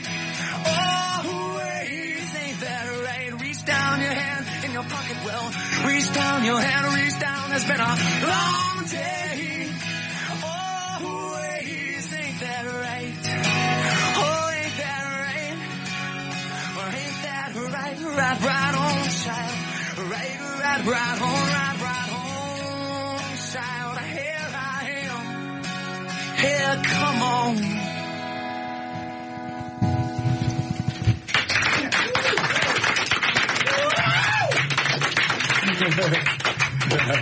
You drop. Did you see his face? Oh, I know. He drops the S-bomb in the song and looks at me and goes, Whoa, there's a man crawling between my legs. Not for the first time, folks. What are we doing down there, Eddie? Hey, what's going on, E? Got a break. Oh. He's out of breath. Gotta go. Got a break. All right. So you guys are going to hang out for pictures and stuff? Yeah, sure. Yeah. Definitely. Okay. All right. Well, that was very kind of you to come by. Yeah, thank you for having us. That was fun. That was the most fun we've had all week. No BS. It is, isn't it? You're hosting me. Yeah. No, I'm serious. But I am delightful, right? You are. You're cute. A little cute, too. Charming. All right. And thank you for coming, sweetie. Ladies and gentlemen, Marisol Thomas. All right, it's Matchbox 20. We'll be back.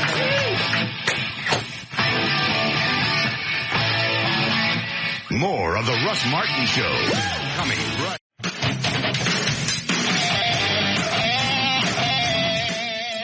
Where's Pan Pizza Head? Oh. What? Ham Pizza Head. Sorry. Where were you? I didn't know we were back on. I thought it was a live spot. Just walking back from the bathroom. There's people all up and down this hall.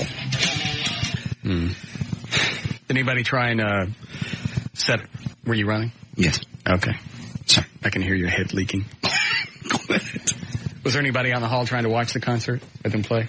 Yeah, they would like pass by or, just kind of indiscreetly walk through and look in the window and stuff. And then it got to where right around the corner here, they were building up and then one by one would slowly walk in like they were getting Coke and then not leave.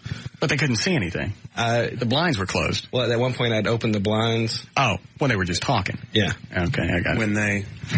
When they were finished, there was a whole clump of sales chicks sitting right out here. The minute they're all rock whores. They all sprinted out here. They are. Every time. They don't come down here unless they... One of two reasons they come down here. They want to pitch a client. Yep. Or rock whores.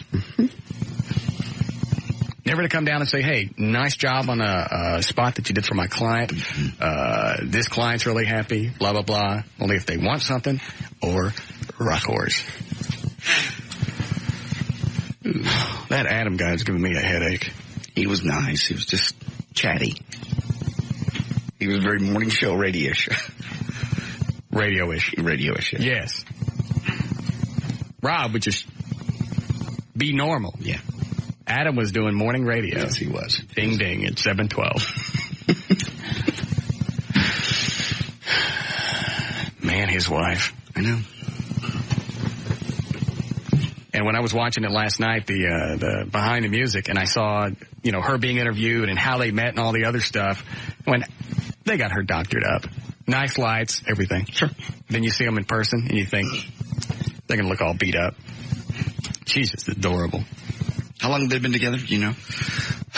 I think they met in 98, 99. Okay.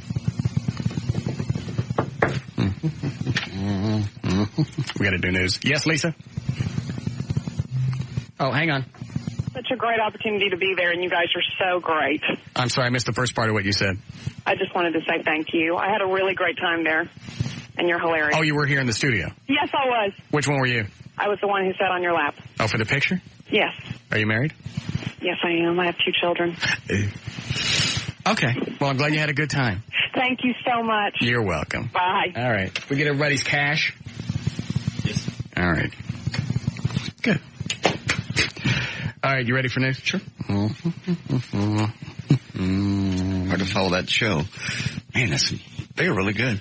And I can't say I was a huge fan before today. But they really put on a great show in person. Don't look at me like that. What? Nothing. Okay.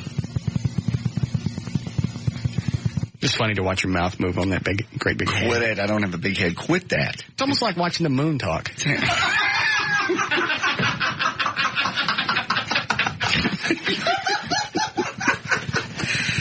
It's a matter of time you got around to me. You shot everybody else today. It was my turn, I guess. You've just been on a roll. All right. Yeah, you're right. I liked them. They were good guys. Mm-hmm. Even Adam in his Everett Newton state was still okay. Maybe when they're done, they cutting liners and stuff? Yes. Ask them if they put all the guitars up. Nah, screw them. They can dig them back out. I wanted to hear Push. Mm-hmm. Thought he could slip the S-bomb thing past me because he sang it, and I'm just listening and watching the console and watching the levels, and I looked at JD, and JD made that face like, did you hear that? And I looked at Rob, and Rob kind of squinched up, and he went,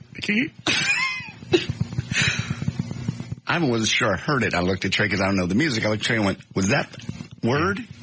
Uh-huh. He didn't think I'd stop him either. I don't know. All right, here we go. All right, 5:09, J.D. Rhines on the news, 105.3 FM Talk with News. Thank you, Russ. News is brought to us by T. Whitman and by Singular Wireless. I'll be at the Singular Wireless location, by the way, on Saturday at 9100 Central Expressway. Lunch by Chipotle. Come by. I'll be giving you that from 11 till 1 o'clock this Saturday with all sorts of other goodies.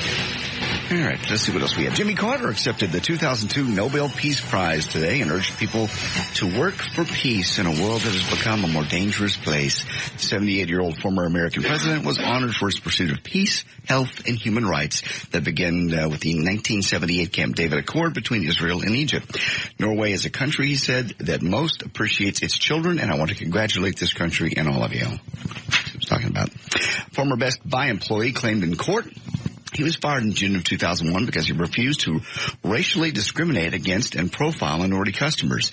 He said that Best Buy employees were trained to approach African Americans and other minority patrons with increased suspicion for shoplifting and encouraged to pay particular attention to the Latin music and rap music sections of the store. He said he was fired after he refused to treat black customers as a shoplifting suspect. That's what I'd do. No, you wouldn't. I own the store, I'd be all over those black people. You would not. From the moment they walked in to the time they left. Hi, can I help you? All right, help yourself. I don't mean that literally. I'd have 20,000 square feet and just security cameras on those 2 rows of music.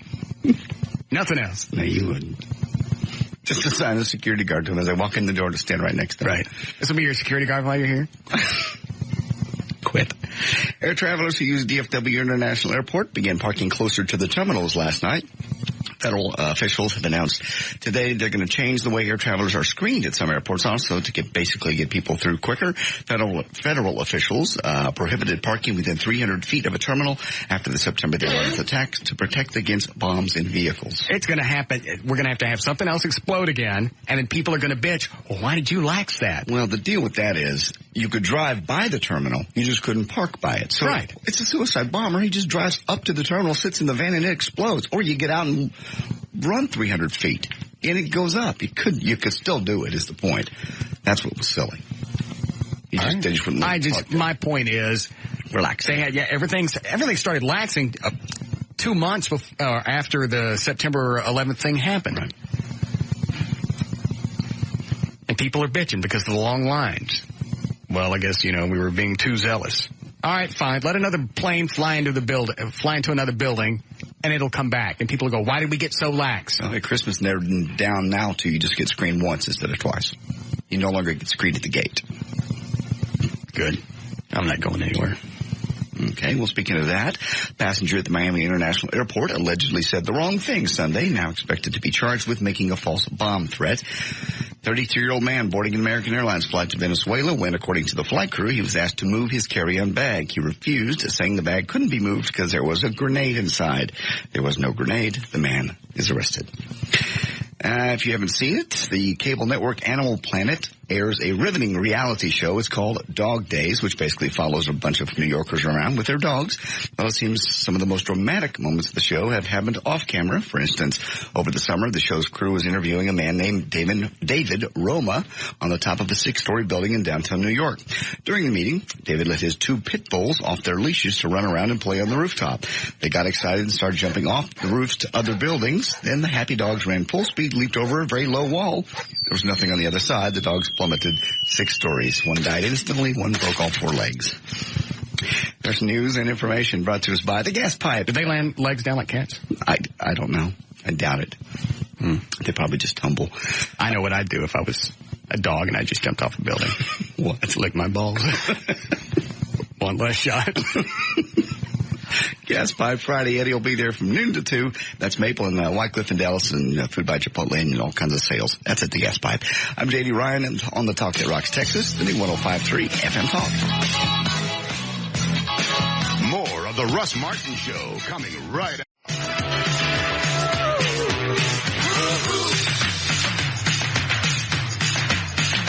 Call Russ now at 214-787-1053.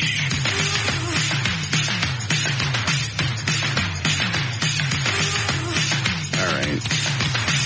do another check on traffic. 520, Jonathan Dodge at the controls of the new 105.3 FM Talks, White Lightning. Why, thank you, Russell. This report brought to you by Southwestern Bell. Some sort of police activity is southbound. I-35, the west-south freeway at Mary Street in Fort Worth. That's causing a little bit of distraction on the highway as people slow down to see what's going on. All the activity is down on the service road, only the left lane open there. And down at northbound, 75 Central at Ritter Road, there's an accident. It's blocked in the right lane. That's causing a back up to Arapahoe. This report brought to you by Diamond Shamrock. Stop by participating Diamond Shamrock locations today and register to win Mavs VIP tickets and a chance to meet a player. It's the hottest ticket in town. See details at the coach display. Diamond Shamrock, keeping you on the go. That's traffic. I'm Jonathan Dodge in the new 105.3 FM. White Lightning. Thank you, Jonathan. 37 for the low tonight. Still cloudy to partly cloudy again tomorrow. Should be 57 for the high. We're at 50 now. The talk that rocks Texas. It's the new 105.3 FM Talk. Thank you. Bob handed me this during our last break, said that he wanted you to read that immediately.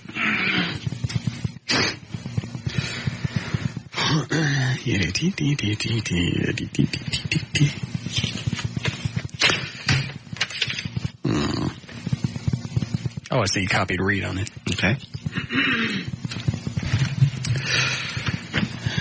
Interoffice memorandum.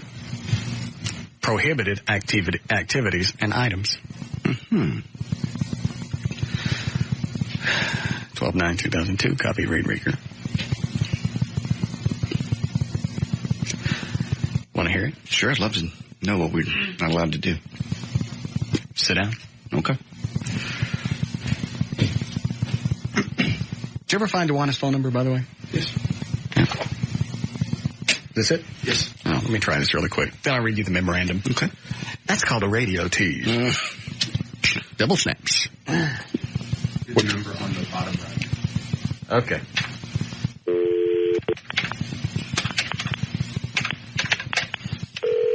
I wanna push you around. Hi, Amazing. Hi. We're on the air. What are you doing? I was working. Are you in your new house? Yeah. Yeah. Yeah, what? I'm in my new house. What's wrong with it? Nothing. Still got some construction people here, but... Excuse me, I thought they were supposed to be done before Thanksgiving. Well, it didn't work out quite that like that. But let me tell you about my floor guy. Okay. He listens to you. Okay. He's wonderful. Yes. His name's Ricky. Okay. He's a precious person. Yes. And he does wonderful floors. Okay. Did you just get a discount for that? No. I'll get on the Russell show and I'll say you do a good job. I'll get your phone number out and that'll cover the He ground. listens to you and he likes you and I don't know why. What kind of floors does he do? Hardwood, carpet, God, they're pretty. Wait till you see them. Okay. You might want to build your house. I'm not building a house. You might want I'm to. selling the land and and if somebody wants to buy the plans that I already paid for, they can have them. I'm done with that house.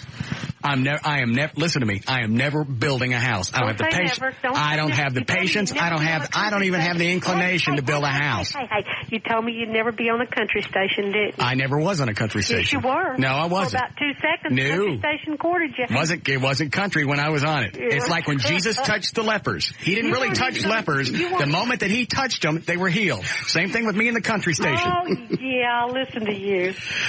Okay. That's right, wasn't it? Did people call in and request any country music the first day you were on? Yes. You were on the country station. No.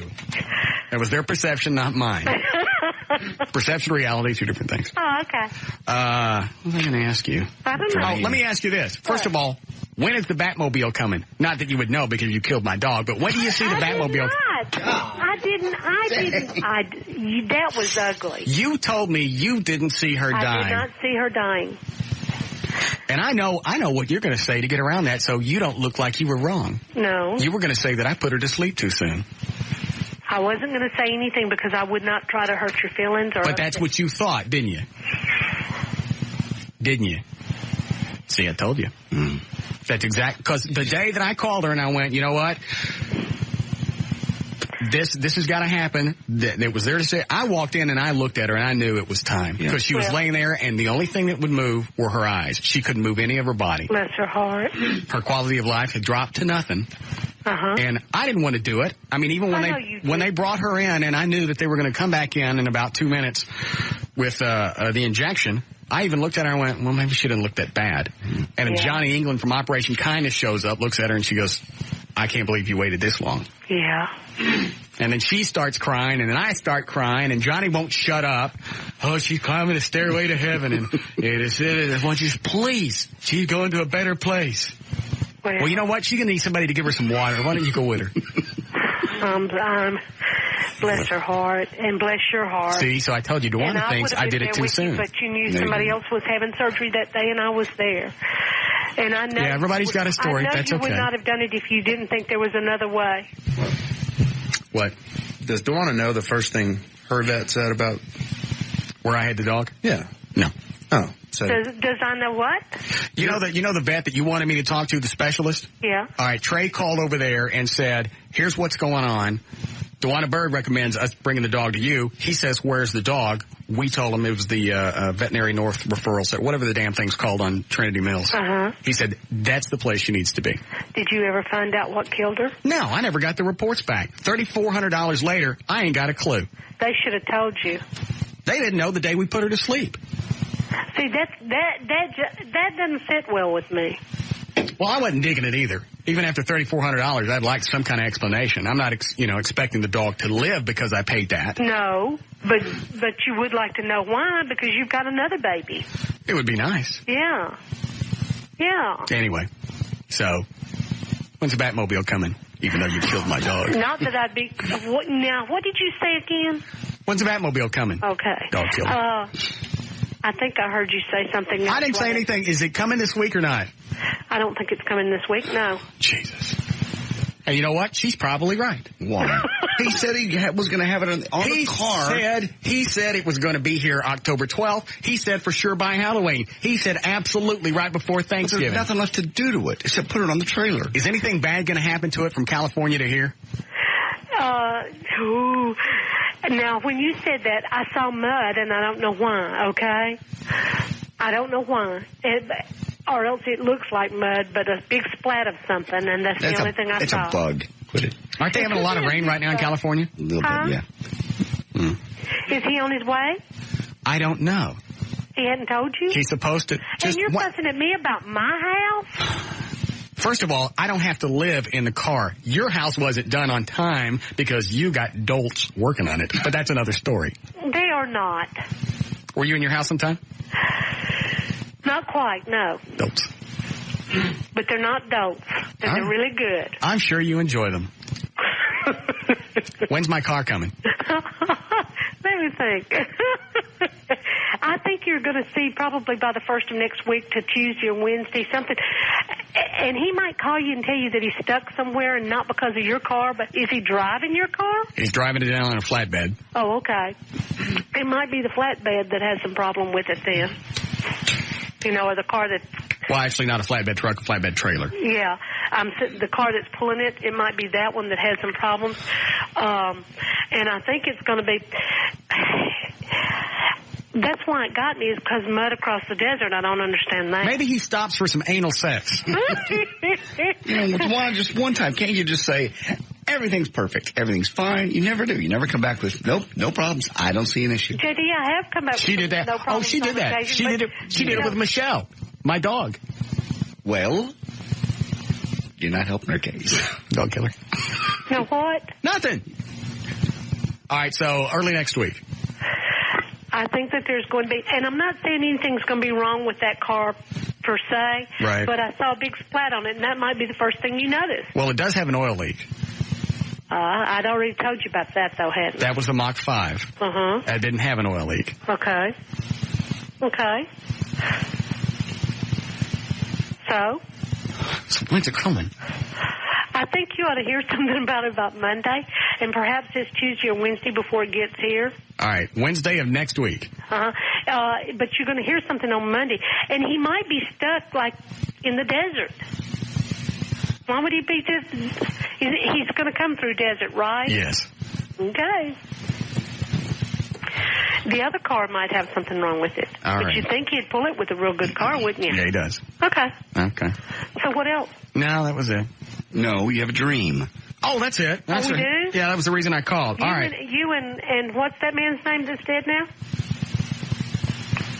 I don't know what you're talking about. Obviously, you're doing on show, but listen. No, go ahead. What man?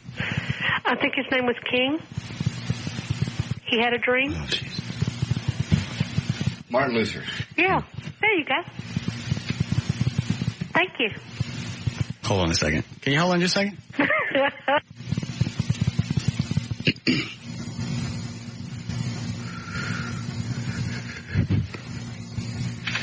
All right, so I had this dream last night. What did you just say? I didn't say anything. Yes, you did. I just can't believe you throw something out like that.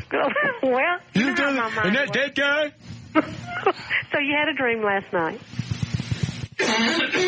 Are you okay, honey? Just listen. What? I don't even want to tell you now. Come on, Please tell her. It's so please. freaky. Please, Russ. All right, I'm in a bar and I meet this actress chick. You won't know who she is, but it's Sarah Michelle Gellar. Okay? Okay, is she blonde? Yes. Okay. All right. So I meet her. So all of us guys together. I meet her, and then we leave. And then some time lapses in the dream to where obviously we were dating. Now we're dating, and all of a sudden in the dream, I got to have a new desk phone. A new what? Desk phone. Okay. All right. It can't be a new one. I got to go out and get one of those old ones. Uh-huh. Okay? So we go to the old desk phone store. We go in, and I get one, and I'm leaving with this new red desk phone, and we're coming out, and she steals the Armor All display. So now we're out in the parking lot. Troy Aikman comes up in white coveralls with grease all over him and all over his face, and he comes up and goes, you want to buy a dog? And I went, no, thanks. And we go home, and we're about to have sex, and the doorbell rings, and I wake up. What does that mean? Okay. What it means is that... Here's what it means. And I swear this happened just like I told you. Okay. I'm going to assume that Sarah Michelle, is that her name? Yes. Is someone that you find attractive, okay? I know exactly why I was dreaming about her, because right before I went to bed, I was watching an MPEG of her tongue kiss this other chick. Oh, okay. So well, no wonder you'd have a dream about her. Yeah, so I watched that for almost 15 minutes, just because it was just an 8-second clip. Yeah. But what this is all about is communications and how you feel like you're going to do it. And what you're doing is reaching back into the past and what you think a time that you were communicating better with other people. And not just women, but this would have something to do with women. It's on a romantic level, too, is being able to communicate with... You gotta wonder if she's on drugs. You asked. You called her. Too. And doing so in a different way, it's going back to the past. The old desk phone, okay? Right. And you're going back to that at a time when you think that that you had communication a little better than you do now. And that's what it's getting down to. And then Troy Aikman was all dirty and asked you what? Asked me if I wanted to buy a dog. Okay. That's again, okay. They say that again is getting back to the old communication skills. Why would the former Dallas quarterback come up and ask me in white coveralls covered with grease if I want to buy a dog? Because you feel like your life's not been quite what you wanted it to be lately. Why would it be Troy Aikman? Lord, if I know it's your dream. Am I worried that my life's going to turn to crap? That could be part of it, but it's the communication skills. And look at what your Why did he ask me if I wanted to buy a dog? Because, okay, here we go. Isn't it funny in the dream as all this is happening, you just kind of accept it for fact and reality, and this is really going on. And Troy Aikman really came up in coveralls and tried to sell me a pooch. Yeah, but guess and why is it in a dream you don't go, hey, what the? This is some up stuff. It must be a dream. Sarah Michelle, put that crap down again. Yeah, screw the Armor All. And why did she steal the Armor All display? Isn't Armor All something that cleans? Yes. Okay, think about it. It cleans and preserves. Uh-huh. And what it is that you're trying to get your communications back in a better form. And you're cleaning it up or cleaning up your act as it were. Also, what is it that you love most in the world? My dog. Me. My That's dog. it. Mm-hmm. And so Troy asked you, in the middle of all this where you're trying to work on communications, he asked you the thing that you love most in the world. Do you want to buy a dog? You know, You've gone and you're trying to preserve your communications to go back to the past and pick up where you were before. Do you have a garden there at your new house? A garden yet? Not yet. All right. Why? What were you going to be ugly about? Nothing. Just asking questions. I'm about to have, they're trying to get the landscape, and you know, my puppy's feet are getting muddy. You know how that goes. Uh-huh. But anyway, and I'm having to wash their little feet all the time. But let's get back to you. What yours is about is, and think about it, Russ, your job. You communicate with... Sound like Dewana got a ball. No. Of course, they're not strangers for long with you. But you communicate with people you can't even see all afternoon long. Yes. So it would ring a little bell with you, and it would make you worry just a little bit. And then Troy coming up in the dirty white. You know, here it is, the God colors, but it's got a little dirty white on it. You know, it's got dirt on it, but he's still white. He's the good guy in the white clothing, okay? Because Troy is a good guy. He's a real good guy, and people have given him a hard time over the years. But anyway, he's coming up in the good white colors. All right, but what does the grease got to do? That's some of the dirt and stuff that you've slung at others, and that you feel like perhaps you've done a little too much of, and you're trying to get those communication skills back that you used to have. You know, when you were a nice guy. You remember? Hello, Russell. What? You know I love you, and you asked me a question. I'm telling you. All right. I just wanted to see what your take on it was. But this is a good dream. It's not a bad dream. I didn't say it was a bad dream. It was just freaky. Well, but no, it's a good thing. And I'm just curious how far it would have gone had somebody not rung my doorbell at the house. I'd have been ticked about him ringing the doorbell. I was absolutely pissed. Yeah, because you wanted to finish up the dream and see how it would go. He was about to have sex with her. Yeah. Oh, were you? Yep. Dadgum. And any other time you wake up and you go back to sleep, you can pick up, if it's a nightmare, you pick right back up where you left off. Well, banging Sarah Michelle, you don't pick back up there. No. You're masturbating with the armor all front. What? Who rung the doorbell? It's a cop buddy of mine. He dropped off my early Christmas present. You wouldn't want to believe it was like somebody like the Jehovah's Witnesses or something. No, I wouldn't. No. All right. Well, that's all I wanted to check on. Well, you're doing fine. It's just a way to tap on your life and to find out about the spiritual side again. Thank you. You're welcome, darling. All right. I love you. Okay. And I didn't hurt your dog. Okay. Okay. All right. Bye-bye. Love you. Bye. All right. She's on the horse. Yes. I'm beginning to believe you're right. Well, that's all about communications and the phone, and the Troy's got mud on his helmet, and that's got the, oh no. I never thought about that. Troy's got maybe grease or mud all over him, and grease. He's trying to sell me a dog. No.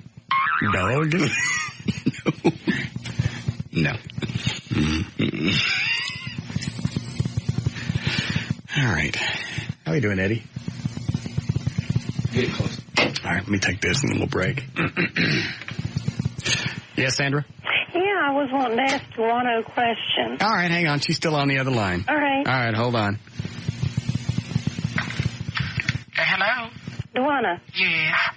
This is Sandra, and I was wanting to ask a question. Am I going to get to move to Florida to be with my ex-roommate? Well, I see you. Are you having some type of, all problems right now deciding on finances? No, Russ, I'm not having any kind of rush. Damn. See you getting testicular cancer and dying in the desert. Being run over by a Batmobile. Yeah, Amber. Hi, Russ. I need your help with something. Okay. Look, I've been in a relationship for about 6 months, and everything's been wonderful. Mm-hmm. We laugh together, we have fun with each other, and our sex life is amazing. Okay. We're thinking about moving in together. How long you been? Wait a minute. How long you been dating? 6 months. And you're ready to move in? Yeah, we've been dating for about 6 months, and the relationship's progressed all really right, well. Go ahead. Anyways, the deal is I've never thought about moving in with anyone before. Yes. Well, so the deal is she goes out and she goes drinking. She gets real emotional. Comes home, starts a fight. Oh, it's a chick? Yeah. Did you say that in the beginning? No, she did not. No. All right, go ahead.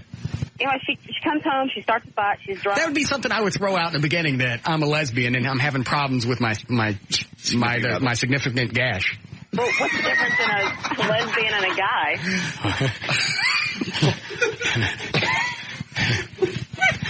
Lenny. I'm sorry. What was the question? She goes out, she gets drunk, and then she comes home, starts fighting, and she disappears for like 2 days, and I think she's going back to her ex-boyfriend's house. Okay. And I just want to know what you thought. If you thought she's going out to her ex-boyfriend's house, or what is your opinion on what you think she's doing? I don't know where the hell she's going. She may be bumping at somebody else's clam. Well, you think I should, like, follow her around and see what she's doing? Yes. Don't move in. Worst mistake ever. But when we're together, it is so perfect. All right, well then fine. You know what? When you're living together and those 2 or 3 days that she's gone, just remember, everything else is going to be fine when she comes back. I forgot. How long has she been your SG? I'm sorry? 6 months? Mm-hmm. Okay. She was engaged for a guy for like 2 years. And that's where I think she's going. Why don't you just follow her? Well, I don't want to be like the jealous. Okay, well then let her go back to her ex-boyfriend then. If somebody you're thinking about moving in with, you don't know where she goes for 3 days at a time and she doesn't tell you? She doesn't call. Don't you think possibly you have problems ahead? I don't know. And follow her. I follow her. No. Yeah, what do you mean no? You don't trust them already? Well, first of all, you don't know if they're doing something or it's your own paranoia. That's why I used to follow chicks. If you disappear for 3 days and don't call in this day and age, you're doing something. Unless you're in another country. I vanish for 3 or 4 days at a time. I don't call in, some of the girls I'm going out with. Yeah.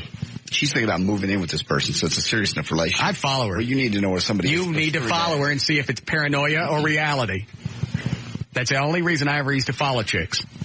So you'd see if it's me or them. That's why you sit out in front of their house for 8-10 hours on end in the middle of the night, wait for them to come home to see if it's, if they're with somebody or alone. I've done it. Well, what if I follow her and she's doing innocent things and then for it looks 3 like I'm not days? trusting her? For 3 days? Well, I don't know what she's doing. So it's a bad idea to move in together. Yes. And I would follow her. All right. Does she live anywhere close to you? Do what? Does she live anywhere near you? Yes. Okay, so it's easy to camp out and watch your house. Yes. All right, a few different tricks that you can use. First of all, and these are old ones, but they work really well, get a piece of Scotch tape, put it over her door, tape it up, and then check on the door from time to time. And if the tape is broken, she's either come or gone. That's one. Okay. Or if her car is sitting there in front of her house and you don't have time to watch and see what time she leaves, go to Eckerd, get a little cheap analog watch, put it underneath her back tire. When she backs out over it, it'll break the watch and stop at the instant she backed out, what time she left. Okay. And the rest is just following her and then standing and peering over fences. That's my favorite. Mm-hmm. I don't know if I want to follow her or not. All right, well then just break up. Your opinion. I can't help you. But I have to go. You. All right. O'Malley, I don't understand the message on line 8. Just turn your mic on and tell me. Don't put on your headphones, just tell me. It's the son of the firefighter that died last week. He wants to talk to you real quick. Why? It's not bad. Just... Yes, Chris?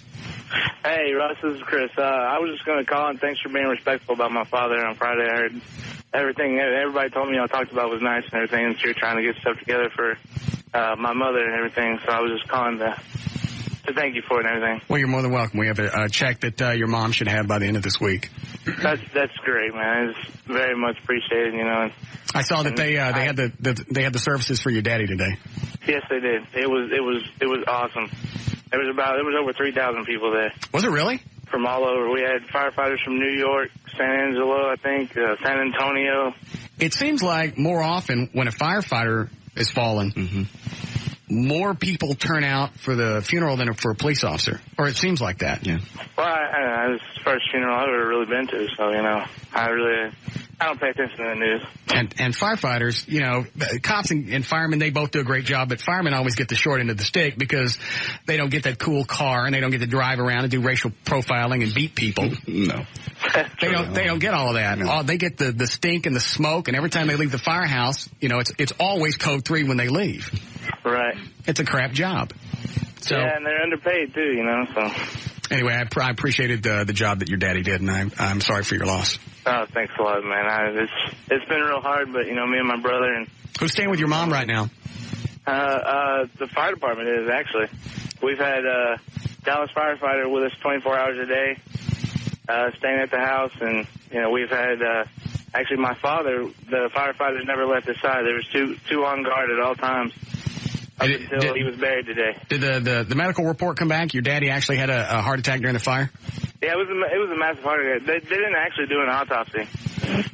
It was the doctors, I guess, had already said it was a massive heart attack, and we didn't really want them to do an autopsy, and it would have made things. It would have taken longer for us to get the burial over and everything. So, they did toxicology exams. Oh, I got it. And they said that, it was just a heart attack. It was a second heart attack, actually. Well, I'm going to stick you on hold. I want to get your address to make sure that we're sending the check to the right place. Okay. Is that cool? Yeah, that's cool. And just like I said, I appreciate everything, man. That's great. It's awesome. You're more than welcome. All right, man. Thank you, sir. Thanks.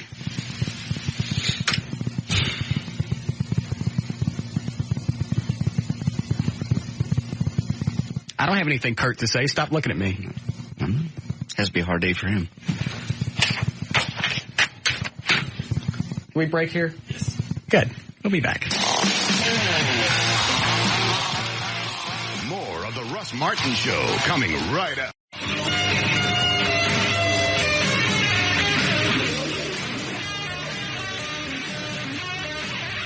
Almost 6 o'clock at KYNG, Dallas, Fort Worth, Texas. J.D. Ryan is here. Eddie Boyd, Trey Trenholm, Dan O'Malley's on the phone. Jonathan Dodge is in the thing. How long ago we do news? About an hour. Right at an hour. All right, well then get ready. Because they were here till... Then get ready. Okay. All right. Yes, Paul? Hey. Yeah. Are you going to read that inter-office memo? I want to know what kind of leash or collar they're going to try and put on you. Oh, that's right. I forgot about that.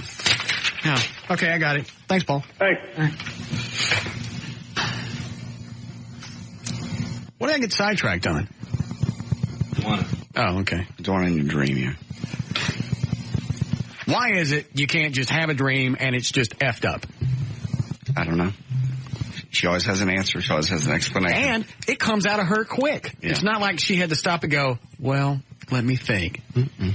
Immediately it comes out, well, phone, and that's communication. And you're not communicating as good as you think that you used to. And Troy's got grease all over him. I don't even know what she meant about that. It's just, she's done it a lot of years. She knows phones mean this. Tow trucks mean this. Just one time I'd like to tell her a dream and have her go, damn. Never. That's up. Mm-hmm. I had one about flying tow trucks one time. She had an answer. No big deal. Oh, the old flying tow truck dream. Yeah. Well, here's what that means. And yeah, you said you've asked her questions before and she just said, nope, that's going to be just fine. Batmobile will be here on time Tuesday at 3. Why couldn't she just say that one time? Tuesday at 3:09. I don't know. That'd be right. And Mark was supposed to send me pictures this morning. Yes. Of the red striping on the car. Because once that's on, that car's done. Right. Trey, can you go see if you can get Mark on the phone? Yes. I won't be like a 20-second phone call. What? Were you going to say something? Yes, you can leave the room. All right. From Bob McNeil regarding is this to me or to everybody? No, this is just to me. Prohibited activities and items. 12/9/2002, CC Reed Rieger. Inter-office memorandum. I see. We continue to have problems on a weekly or daily basis with activities on the RMS that endanger the health and well-being of not only our employees, but innocent bystanders as well.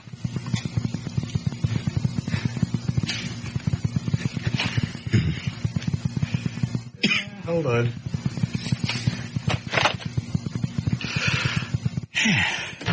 Last week's reckless activities with the rocket chair only served to reinforce my concerns about the safety of those who work around you.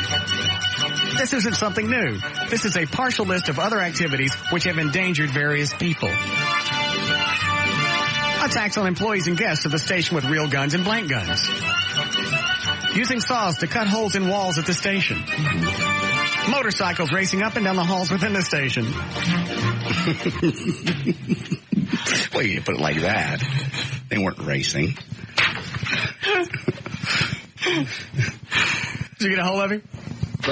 Okay. Did that leave off? Was it motorcycles racing? BB gun and pellet gun fights after hours. Potato guns fired in the building and destroying property. Due to your reckless disregard for persons and property, the following items are hereby declared contraband within the building or on the property. Stun guns, pepper spray, mace spray, any debilitating spray of any kind. Pyrotechnic devices of any kind. Slingshots, knives, swords, daggers, or stabbing devices. Bob. Stabbing devices.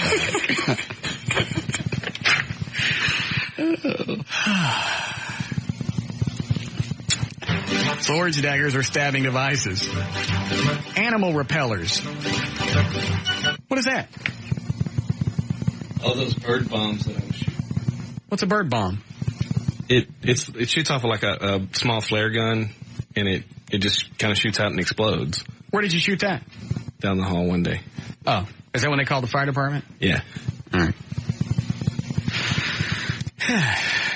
Then leave off. Animal repellers.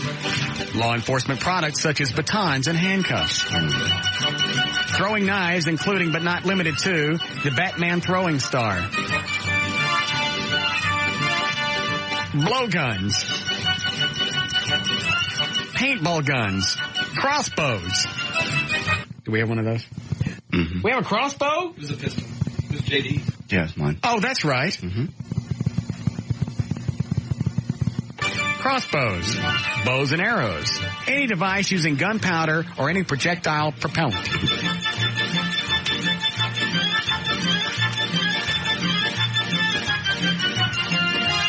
Any gasoline or electric cutting device with blades that are designed to spin, alternate, or cut in any form or fashion.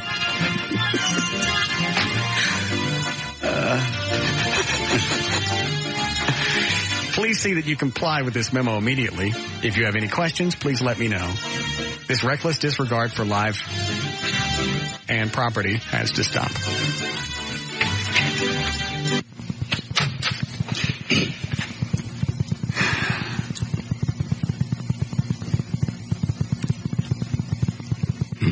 So what's to do? Talk show. They just came into they just came into the clubhouse and yanked out all the toys. Yeah. Yes, Scott.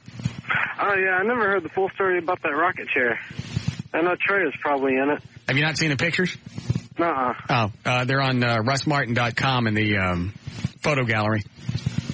Oh yeah. Yeah. I'll have to go check those out. Yeah. Okay. All right. Back on.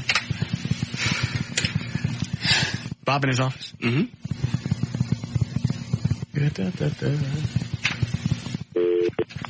He was waiting to see if we were going to record our holiday drama tonight. Oh, really? Yes, he's waiting. No, we can't record it. Not everybody's here. That's what he wanted to, that's what he was waiting for. That's what he wanted to know. I sent Trey that email. I sent somebody the email earlier. No, we weren't doing it tonight. Okay. I didn't know. He just stopped me in the hall. You didn't know what? Rob had asked me about it. I didn't know Bob was waiting around for that. Yeah. Everett's not here. Because we can't do it tomorrow night. Why not? They're having the holiday party. We're not going. Well, Bob and Rob and everyone else is. Well, we get somebody else to play their parts. How many people total, Eddie? I believe it was like 12. Here comes Adam from Matchbox 20. Where are you going? Like, here's the deal. Yeah. Here's the deal. Are you leaving? Label doesn't know I'm here. Yeah. And I'm staying. Close the blinds. Yeah. Close the blinds. I'll never find you in here. Just don't do it. All right, so here's the deal. The label is going to be trotting around us like little hamsters. Okay? Right. But I'm hanging out, and I want to start drinking. Are you seriously? Yeah.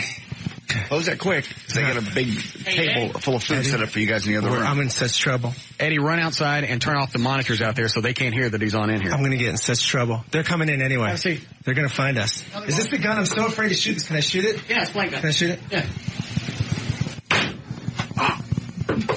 That's good, isn't it? What? Hey. What? I'm going to turn the mics off and ask you something. Go ahead, please.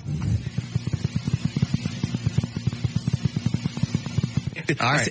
Don't repeat. Yeah, I'm just afraid of doing that. Because God forbid and then I'm like, oh, that sucked. I can't believe I'm in prison. Yeah. Again.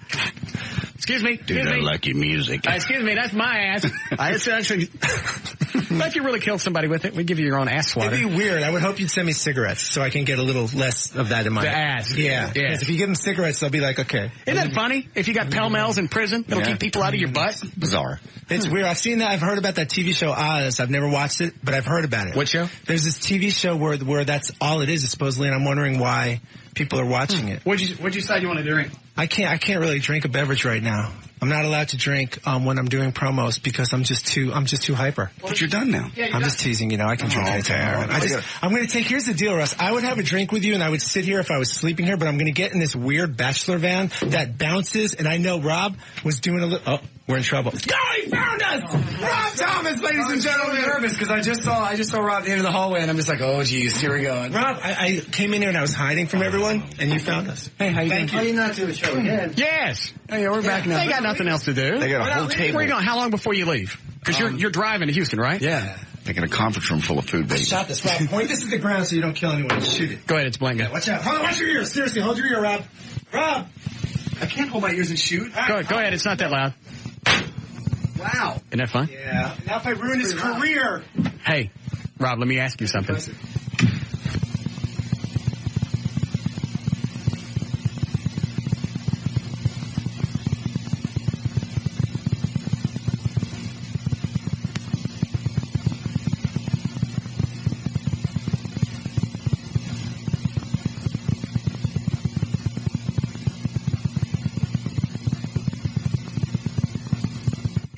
No, it's okay. It's all right. Shush.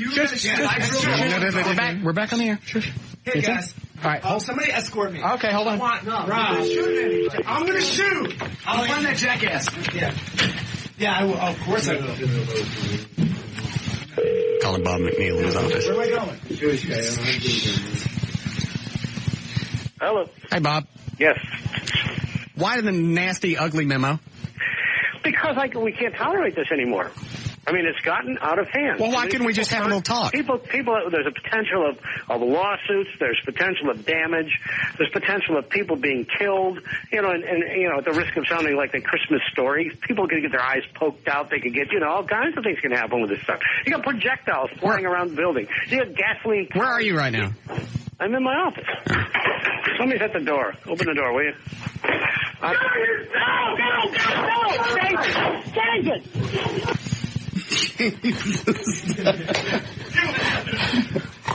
Very nice.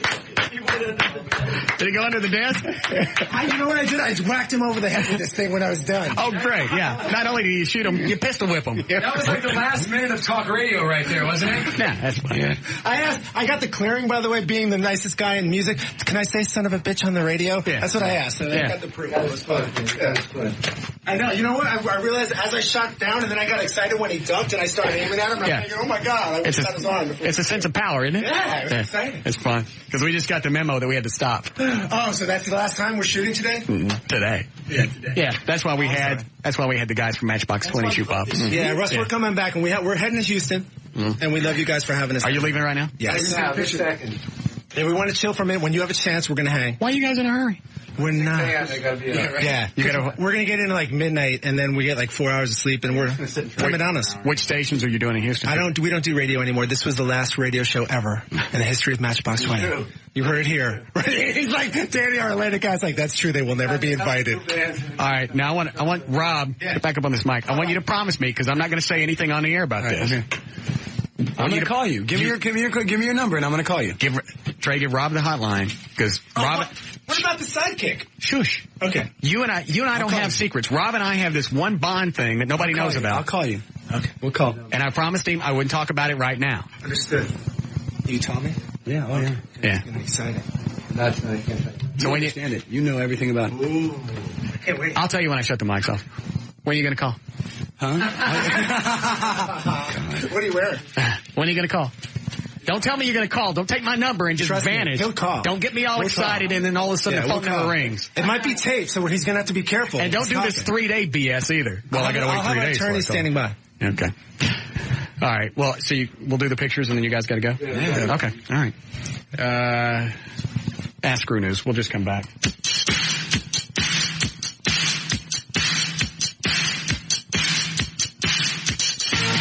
More of the Russ Martin Show coming right up. Here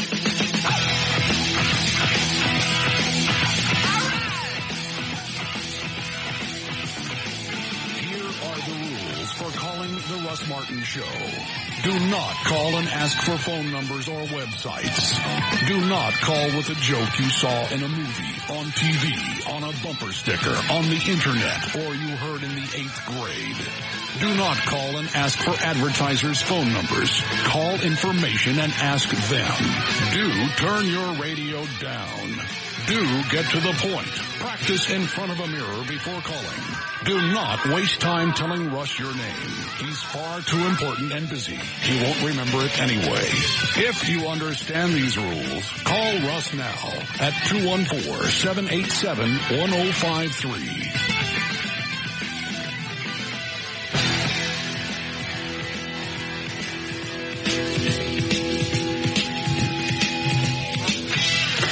That Adam guy ain't leaving. No.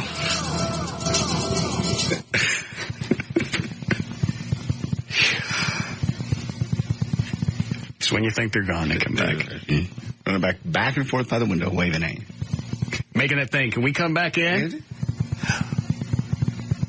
Aren't you supposed to be in remission? You guys supposed to be gone?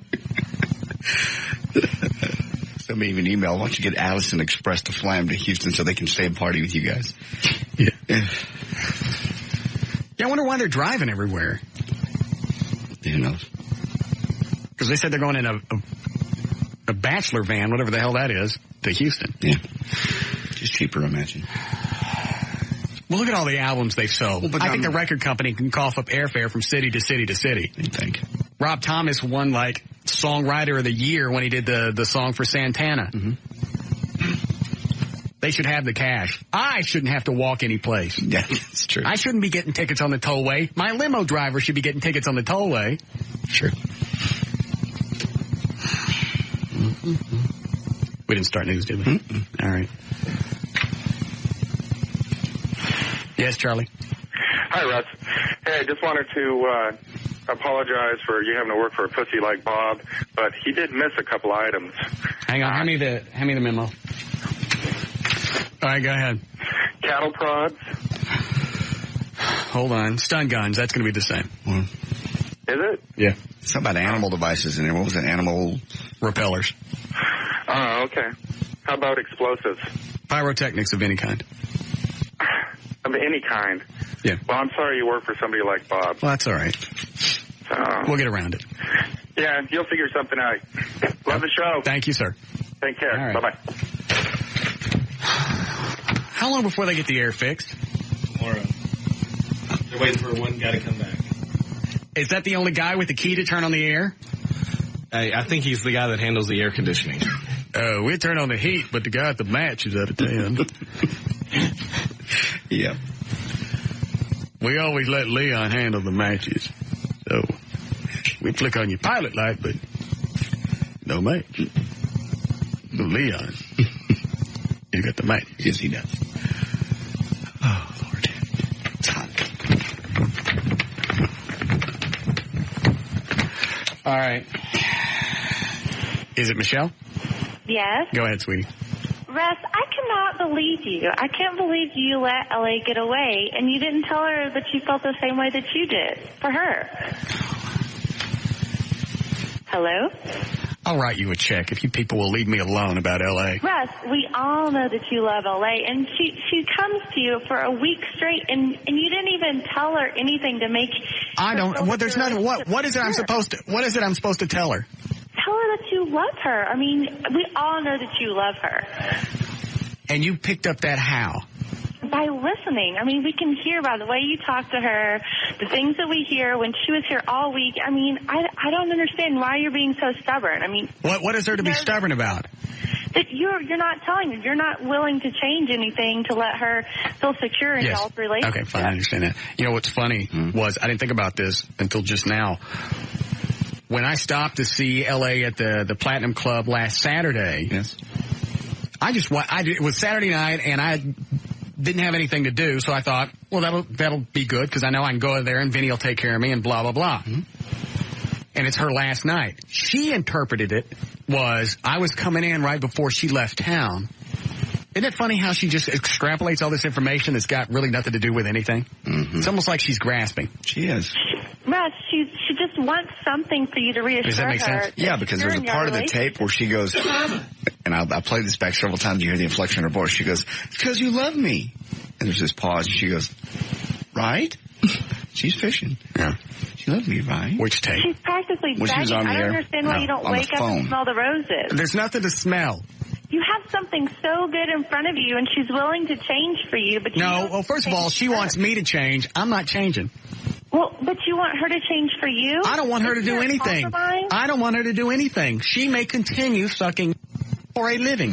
You know, if she changed, you would love her, and you would take her, and you would have her stay in your house. And She might stop doing porn, but she's not going to stop being a nut.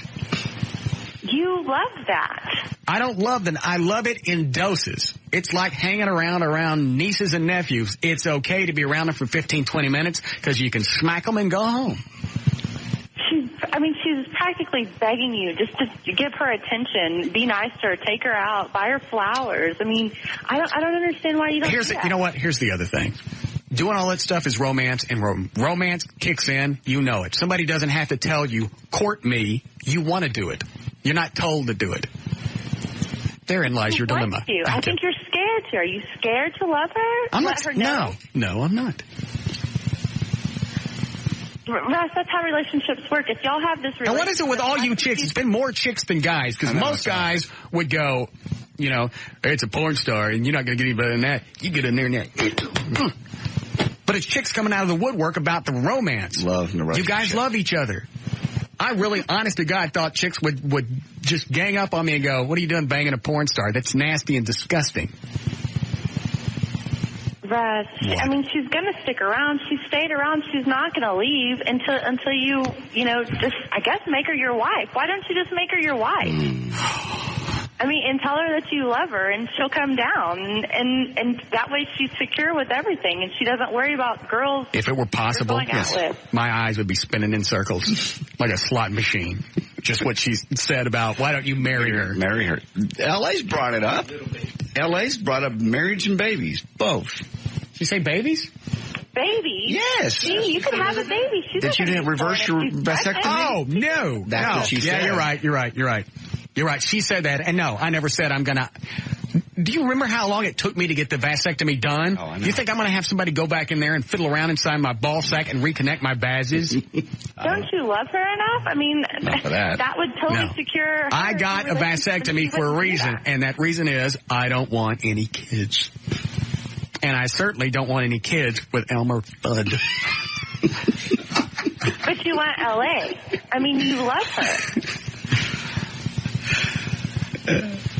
Can you imagine what kind of retarded kids we would have? No, she's actually a very smart woman.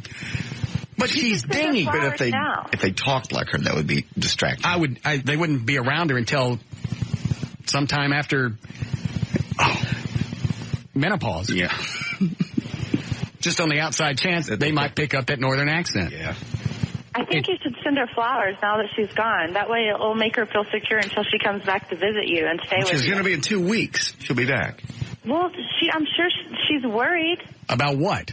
Because you didn't get to see her much. You didn't send her flowers. She wanted flowers. How many times did she say, why did you send her flowers? 3 things on this show that people have actually grasped onto this past year that I thought nobody would give a rat's ass about. L.A., the Batmobile, and my dog crapping the bed and Dewana killing it.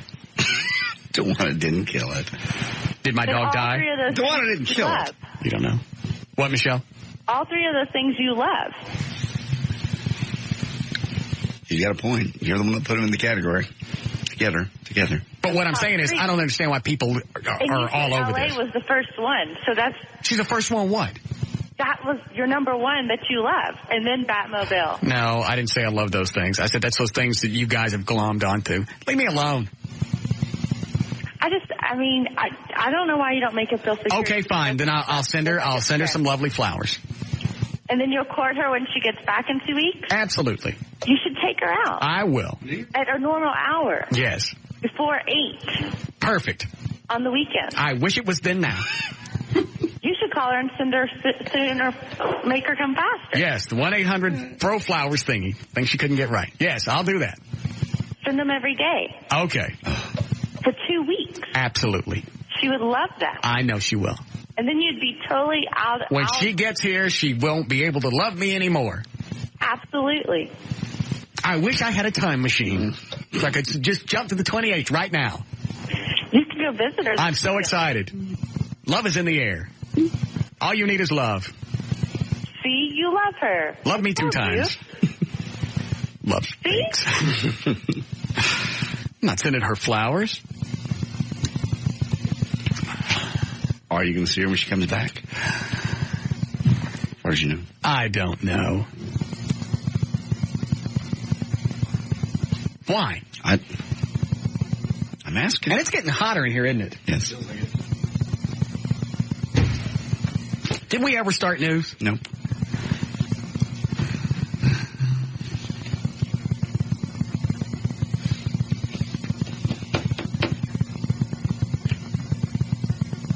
By the way, tomorrow we'll be having the big lawn dart fight. Lawn darts. Perfect. Not on the list. And squirt guns filled with urine. Not on the list. So. All right. How we doing, Eddie? In close. Yes, Aaron? Hey, Russ, let me say, I've said this to you before, I'll say it again, you're the god of radio, and as far as I'm concerned, you're never allowed to leave radio. Second of all, Don't listen to that nutbag that was just on. Dude, just keep doing what you're doing, because you're in a position to... let's just say, pleasure many women along the way. Well, I know, see, like with Rob, with Matchbox 20, when he was in here, I know what they went through. They went through this phase of all these chicks, and you go from town to town to town. And I want to talk about it while his wife was here. Mm-hmm. But town to town to town. And you know everybody in the band is banging everybody. And nobody gives a rat's ass about who they're banging. The chick really just becomes well, let me clean this up. The chick becomes a semen dumpster. Mm-hmm. If you will. Yes. Okay. And they don't think, I'm sorry, I'm talking right now. And they don't think anything else about it, and they leave and they're gone. And then after a while, you finally go, you know what, I'd like to bang a chick more than once. Yep. It does get old. Or some relationship to go along with it. I'm not there yet. I like the tissue chicks. You've had them. Also get lonely sometimes, don't you? Nope. Ever? Really? There's never like a Saturday night you wish, just wish I had somebody to go home and watch a movie with. I just get out of the house. And I go out from time to time. It was one night last week. I just went home, got a bunch of groceries. I did like crab legs and chicken fajitas and tortilla. I already said this on the air, didn't I? Nope, told me. Tortilla soup and just a bunch of stuff. And I just sat at home and I ate and watched TV and just reveled in the fact that I didn't have to answer to anybody. I didn't have to get dressed. I didn't have to clean anything up. It's perfect. Mm-hmm. Great big stinking meal. Pulled up some really hot porn. Pounded it. Mm-hmm. I don't even clean up anymore. Tissues all over the floor. Sure has. Mm-hmm. Only problem is you have to chase Abby around the floor because she'll grab them. I told you this before. It's tough for me to ever think about having somebody there all the time. You can't walk around naked. You got to worry about what you. It ain't happening. You got to start answering to people. I know, honey. I'm going to be late because I got to go to blah blah blah. I don't want to have to do that. That's hard. Can we do news for what's it? Yeah. All right. 6:32. JD Ryan is on the new 105.3 FM. Hold on. Yeah, Danny. Russ. Yes. Listen, Dewana is wrong about that dream.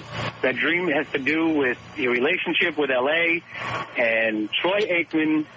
Well, let's start with Troy Aikman, dressed in white, represents the purity of your old relationship with your girlfriend who passed away. All right. The dog represents he's handing you a new relationship, the new purity in L.A. How long you been sitting on this? I've been trying to get through to this for a while, and somebody hung up on me twice before. I understand why. All right, so the, who did I say, Troy Aikman? Yeah. All right, you got the Troy Aikman in the coveralls, white coveralls. Well, what's the grease all over him? The grease all over him is the fact that you are not allowing you're allowing yourself to be dirty. You're not allowing yourself to go for a clean, straight relationship. All right, and Sarah Michelle Gellar stealing the Armor All display was what? Sarah Michelle Gellar represents a new relationship that you're looking for. Yeah. Okay? It's a whole new relationship. And she stole the Armor All because I want to preserve it. Wasn't there a phone in this? Yeah. The old phone? Yeah. You had to go to the old phone store because you had to go back to an old belief in your relationship, something that was something like a true love, something that was solid. It has nothing to do with communication. Joanna was completely wrong. You don't think it was the crack rocks? What? I missed something. Is that what you call it? Crack rocks? Yeah. Rock crack? Rock candy. Okay. Rock cocaine. That's what I was on. You don't think it was a crack cocaine? No, it wasn't the crack cocaine. All right. It definitely was. You know what? At least feelings. It has to do with your fact that you're looking for. His interpretation makes more sense than Dewana's. Which you once had. All right. Well, thank you then, Danny. I appreciate it. You're welcome. You've been very kind. All right, let's try this again. 6:34. J.D. Rhines on the new 105.3 FM Talk with News. Thank you, Russ. News brought to us by Jose Cuervo and by Toyota of Dallas. Come out this Saturday from 3 to 5. Toyota of Dallas, see who wins the Matrix and the Forerunner from Mr. Toyota. Interspace Car Audio will have lunch from the lovely ladies of Hooters Restaurants in Addison. Refreshments by Pepsi. That's again this Saturday. Drinking hurts children and adolescents more than it does adults, according to the American Medical Association. They say... Well, they've got smaller livers, right? Yes. Talking about adolescents like teens. Oh. And they're calling on television broadcasters to ban all alcoholic drink commercials before 10 p.m. The use of alcohol before... Why? That's stupid. Because that's when kids watch. Well, I know, but that's when you decide what alcohol you're going to go buy between 7 and 10. After 10, it's too late. You already bought it. That's stupid. The use of alcohol before the brain is fully adult, age 20 to 21, causes long-term and possible irreversible damage. Adolescent drinkers did worse. But it didn't do it to adults, right? It does it, but to a lesser extent, because your brain is still forming. Okay, good. Adolescent drinkers did worse than non-abusers of the same age on at least 7 mental tests, including vocabulary, general information, memory, and memory retrieval. I think somebody else is trying to get all tobacco out of movies. Yeah, there's some organization. Sure is. Every time somebody smokes a cigar, James Bond, I think, smoked a cigar in this last movie, and they're all up in arms about it. Was that a stink? Well, it was the first time in like 25 years that James Bond has smoked, and yeah, they created just a huge stink about it. Doesn't he kill people too? Yes, he does. Okay, so why aren't they all over that about the violence? The violence is okay, yes, but lighting one up isn't. Yes. And the gratuitous sex, he nails about. Is anybody actually naked in there? No. Didn't they used to show naked chicks in James Bond movies? Sort of? Yeah. But it wasn't like great big cans right in your mug. No. Oh, that's too bad. They're like painted women and shadows. Yeah, that's why I never go. Jill St. John was in one of those, and I just waited for her to get naked, and I don't think... It was Sean Connery, too. I think maybe you got some nips. Is that the one where she gets up out of bed and kind of turns sideways? Yes. Okay. Yeah. Love Jill St. John. Sarah Michelle Gellar. What movie was that she's tongue-kissing that chick? Cruel Intentions. Yeah. I found that on a website last night, and I just watched it. Just that one scene over and over. And they tongue it. Mm-hmm. I see them coming together and went, no, they're not. Oh, yes, they are. Yes. Kiss that bitch. Kiss that bitch. What else do they do? That's pretty much it. Oh, all right. Screw it. Was that a movie or was that on TV? It was a movie. Yeah. All right, good. Okay, out of Chicago, as part of a drive-through drug operation at a Burger King, folks were ordering cocaine, were taking over the intercom, the drugs were handed out to the restaurant's drive-through in brown paper bags. The system ran smoothly for at least 9 months. Ended Friday when the restaurant's night manager and 3 other people were arrested and charged with criminal drug conspiracy and delivering of cocaine. The officer will pull up to the drive-through microphone, ask to speak with a certain manager, and then tell him how much cocaine he wanted. Drive-through, please. I didn't bring this up when Rob was here. I forgot. His grandma, when he was a kid, used to sell moonshine and pot out of her country store. I didn't know that. Yeah. Has it always been illegal? I know moonshine has, but pot? I don't know. Okay. Reefer madness. Yes. No, I don't think back in the, was it 30s? It didn't become illegal until the 50s. Really? Yeah.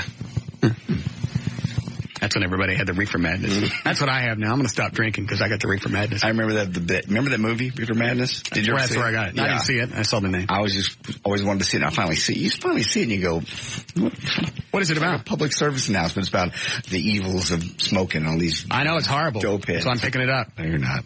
I got the Reefer Madness. You don't have the madness, and you're not on the horse. Yes, I am. I'm going from the horse to the Reefer Madness. Rob Thomas got me hooked on it while he was here. Yep. During one of the breaks, we did some shooters and burn a fatty.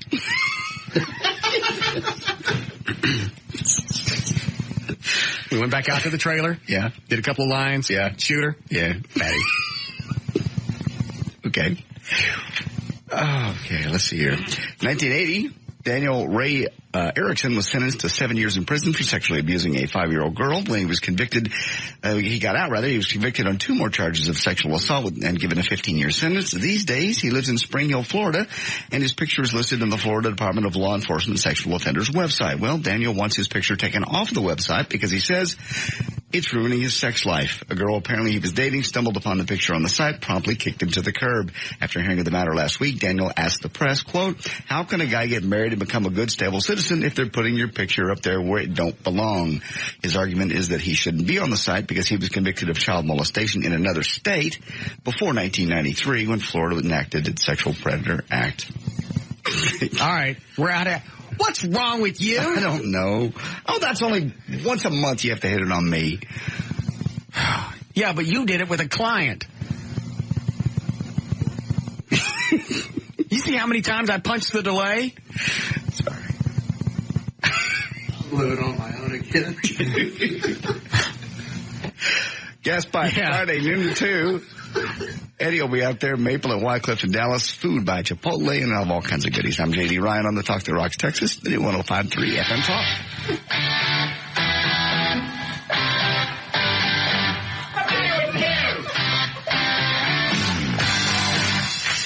More of the Russ Martin Show coming right up. What do I want to enhance my image for? What?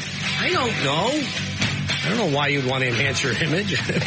So I got to go to a Christmas party that I don't want to go to. Right. With a bunch of food that I'm not going to eat. Right.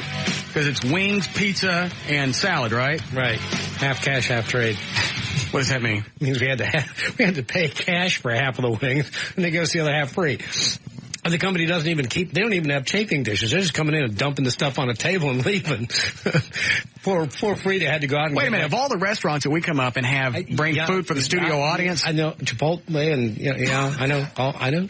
But anyway. I bet we could have gotten, Abuelos to cater it. Because we go there all the time. They don't even advertise. I can give you a list of 10, but apparently that didn't get. All right. So your point is, if I don't go, Reed's going to have a twisted turd fit. Yeah, that's it. Yeah. Twisted turd fit. Yes. I hate crap like that. Mm-hmm. Well, just to go to make an appearance. Walk through, shake a couple of hands. I'll go with you. We'll go in and get it free. Are we drinking free at all? Drinking free 7 to 10. Let's go to cocktail. After 10 o'clock, you have to buy your booze. So everyone's going to get totally, obliterated by 10 o'clock. Right. And then drive home. And drive home on a Wednesday night. Yeah. Okay. Why did they pick Wednesday? Because they could get the club for free. Because it wasn't open. Wait a minute. All right. Just so that I've got all this straight. Mm-hmm. We get no Christmas bonuses. No.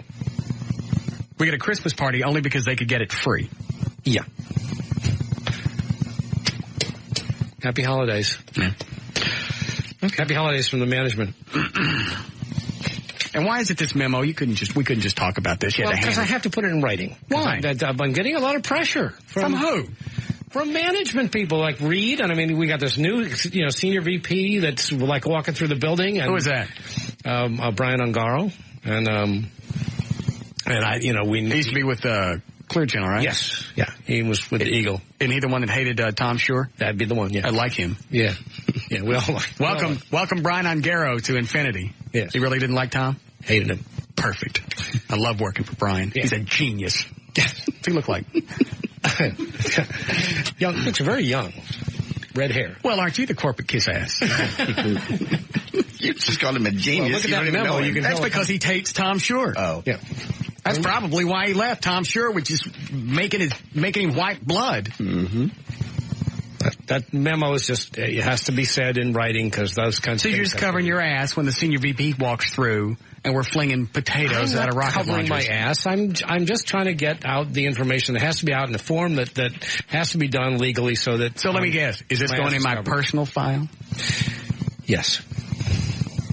Okay. I understand where it stands then. All right. Thank you. Goodbye. Bob McNeil, former program director at ING.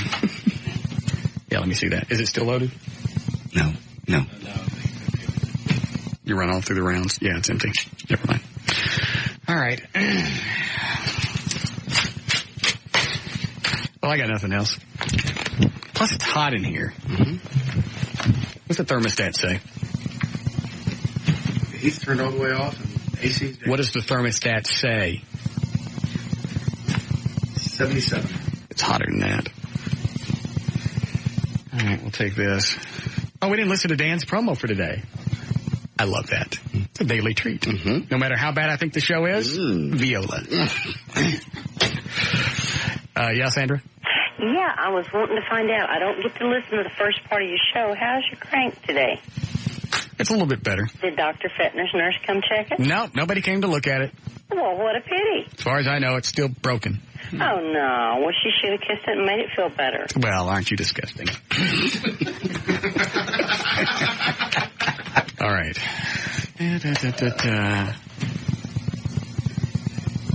Oh, anyway, so Rob Thomas from Matchbox 20 is supposed to call. Yes. When he gets, I guess, home. I'm not really sure where. And we're going to discuss our little bonding thing that nobody else knows about. Okay. I'd say it right now, but they're in range. They may be in town. Well, I also promised him I won't say anything else about it if you promise to call and we'll talk about it. If you don't, I'm going to make it sound worse than what it was. God, his wife is just so damn. Mm-hmm. And it was just funny to see her on TV last night when I was watching the Behind the Music thing and then to see her in the studio today. And she's as beautiful in person as she is. Everybody's beautiful, you. Shut up. Jesus. You have just been venomous today. Shut up, Mel.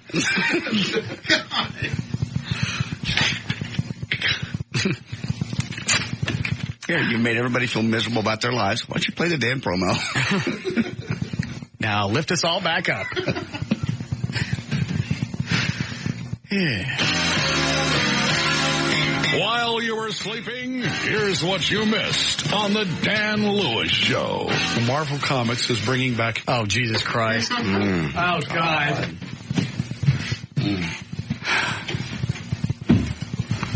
See, he used to sell comic books. I know. And he and his little squirrels are into that comic book world.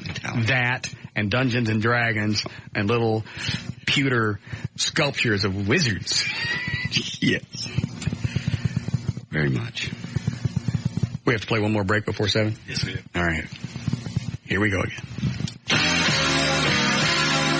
While you were sleeping, here's what you missed on the Dan Lewis Show. Marvel Comics is bringing back a character from the 50s. It's the Rawhide Kid. Huge in the 50s. Huge in the 50s. Yeah. Did you see? The squirrels even knew about it. Of course they did. So they brought him back in the modern age from time to time.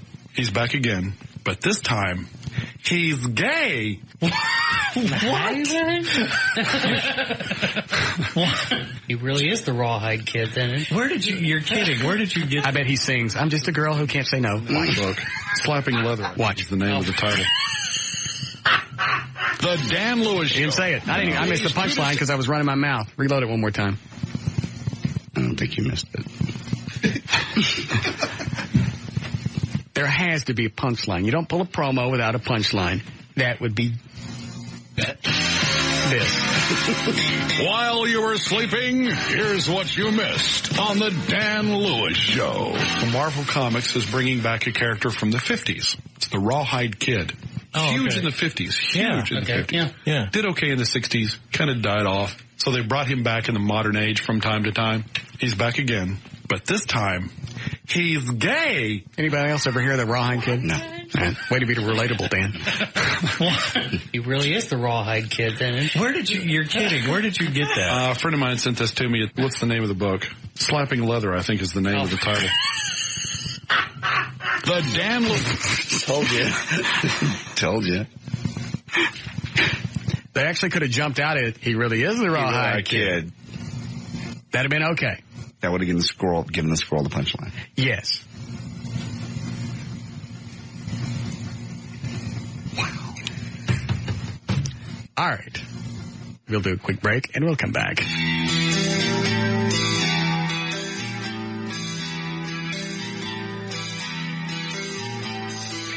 More of the Russ Martin Show coming right up.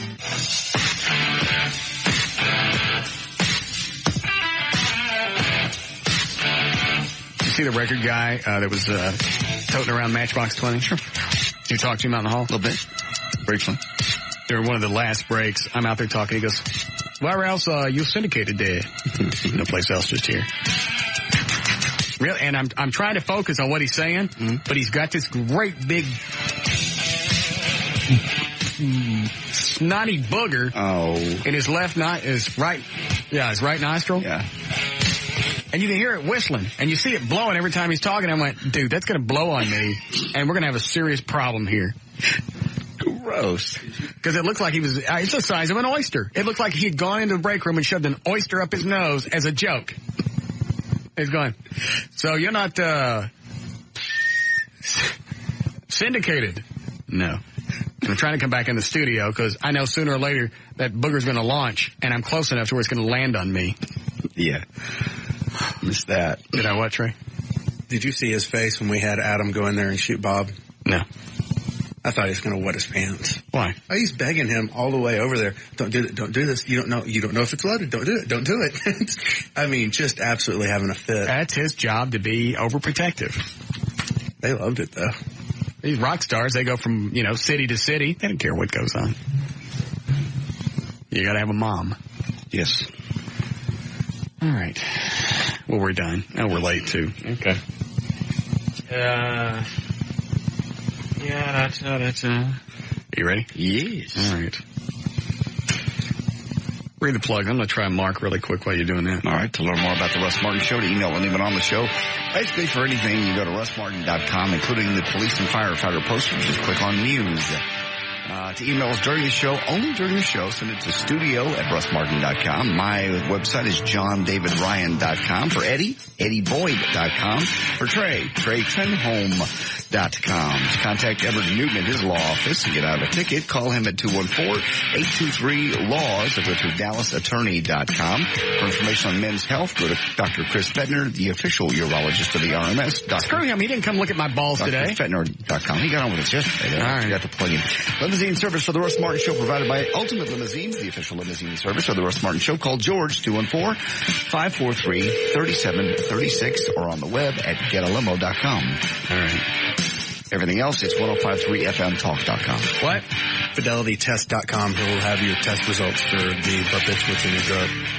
Tomorrow? Mm. Hello?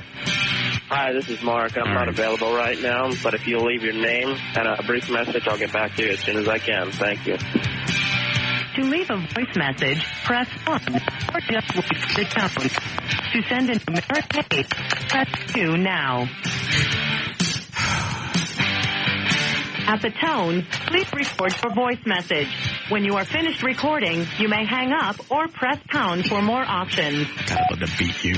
Hey, call me about the car. Call me in the car. Bye.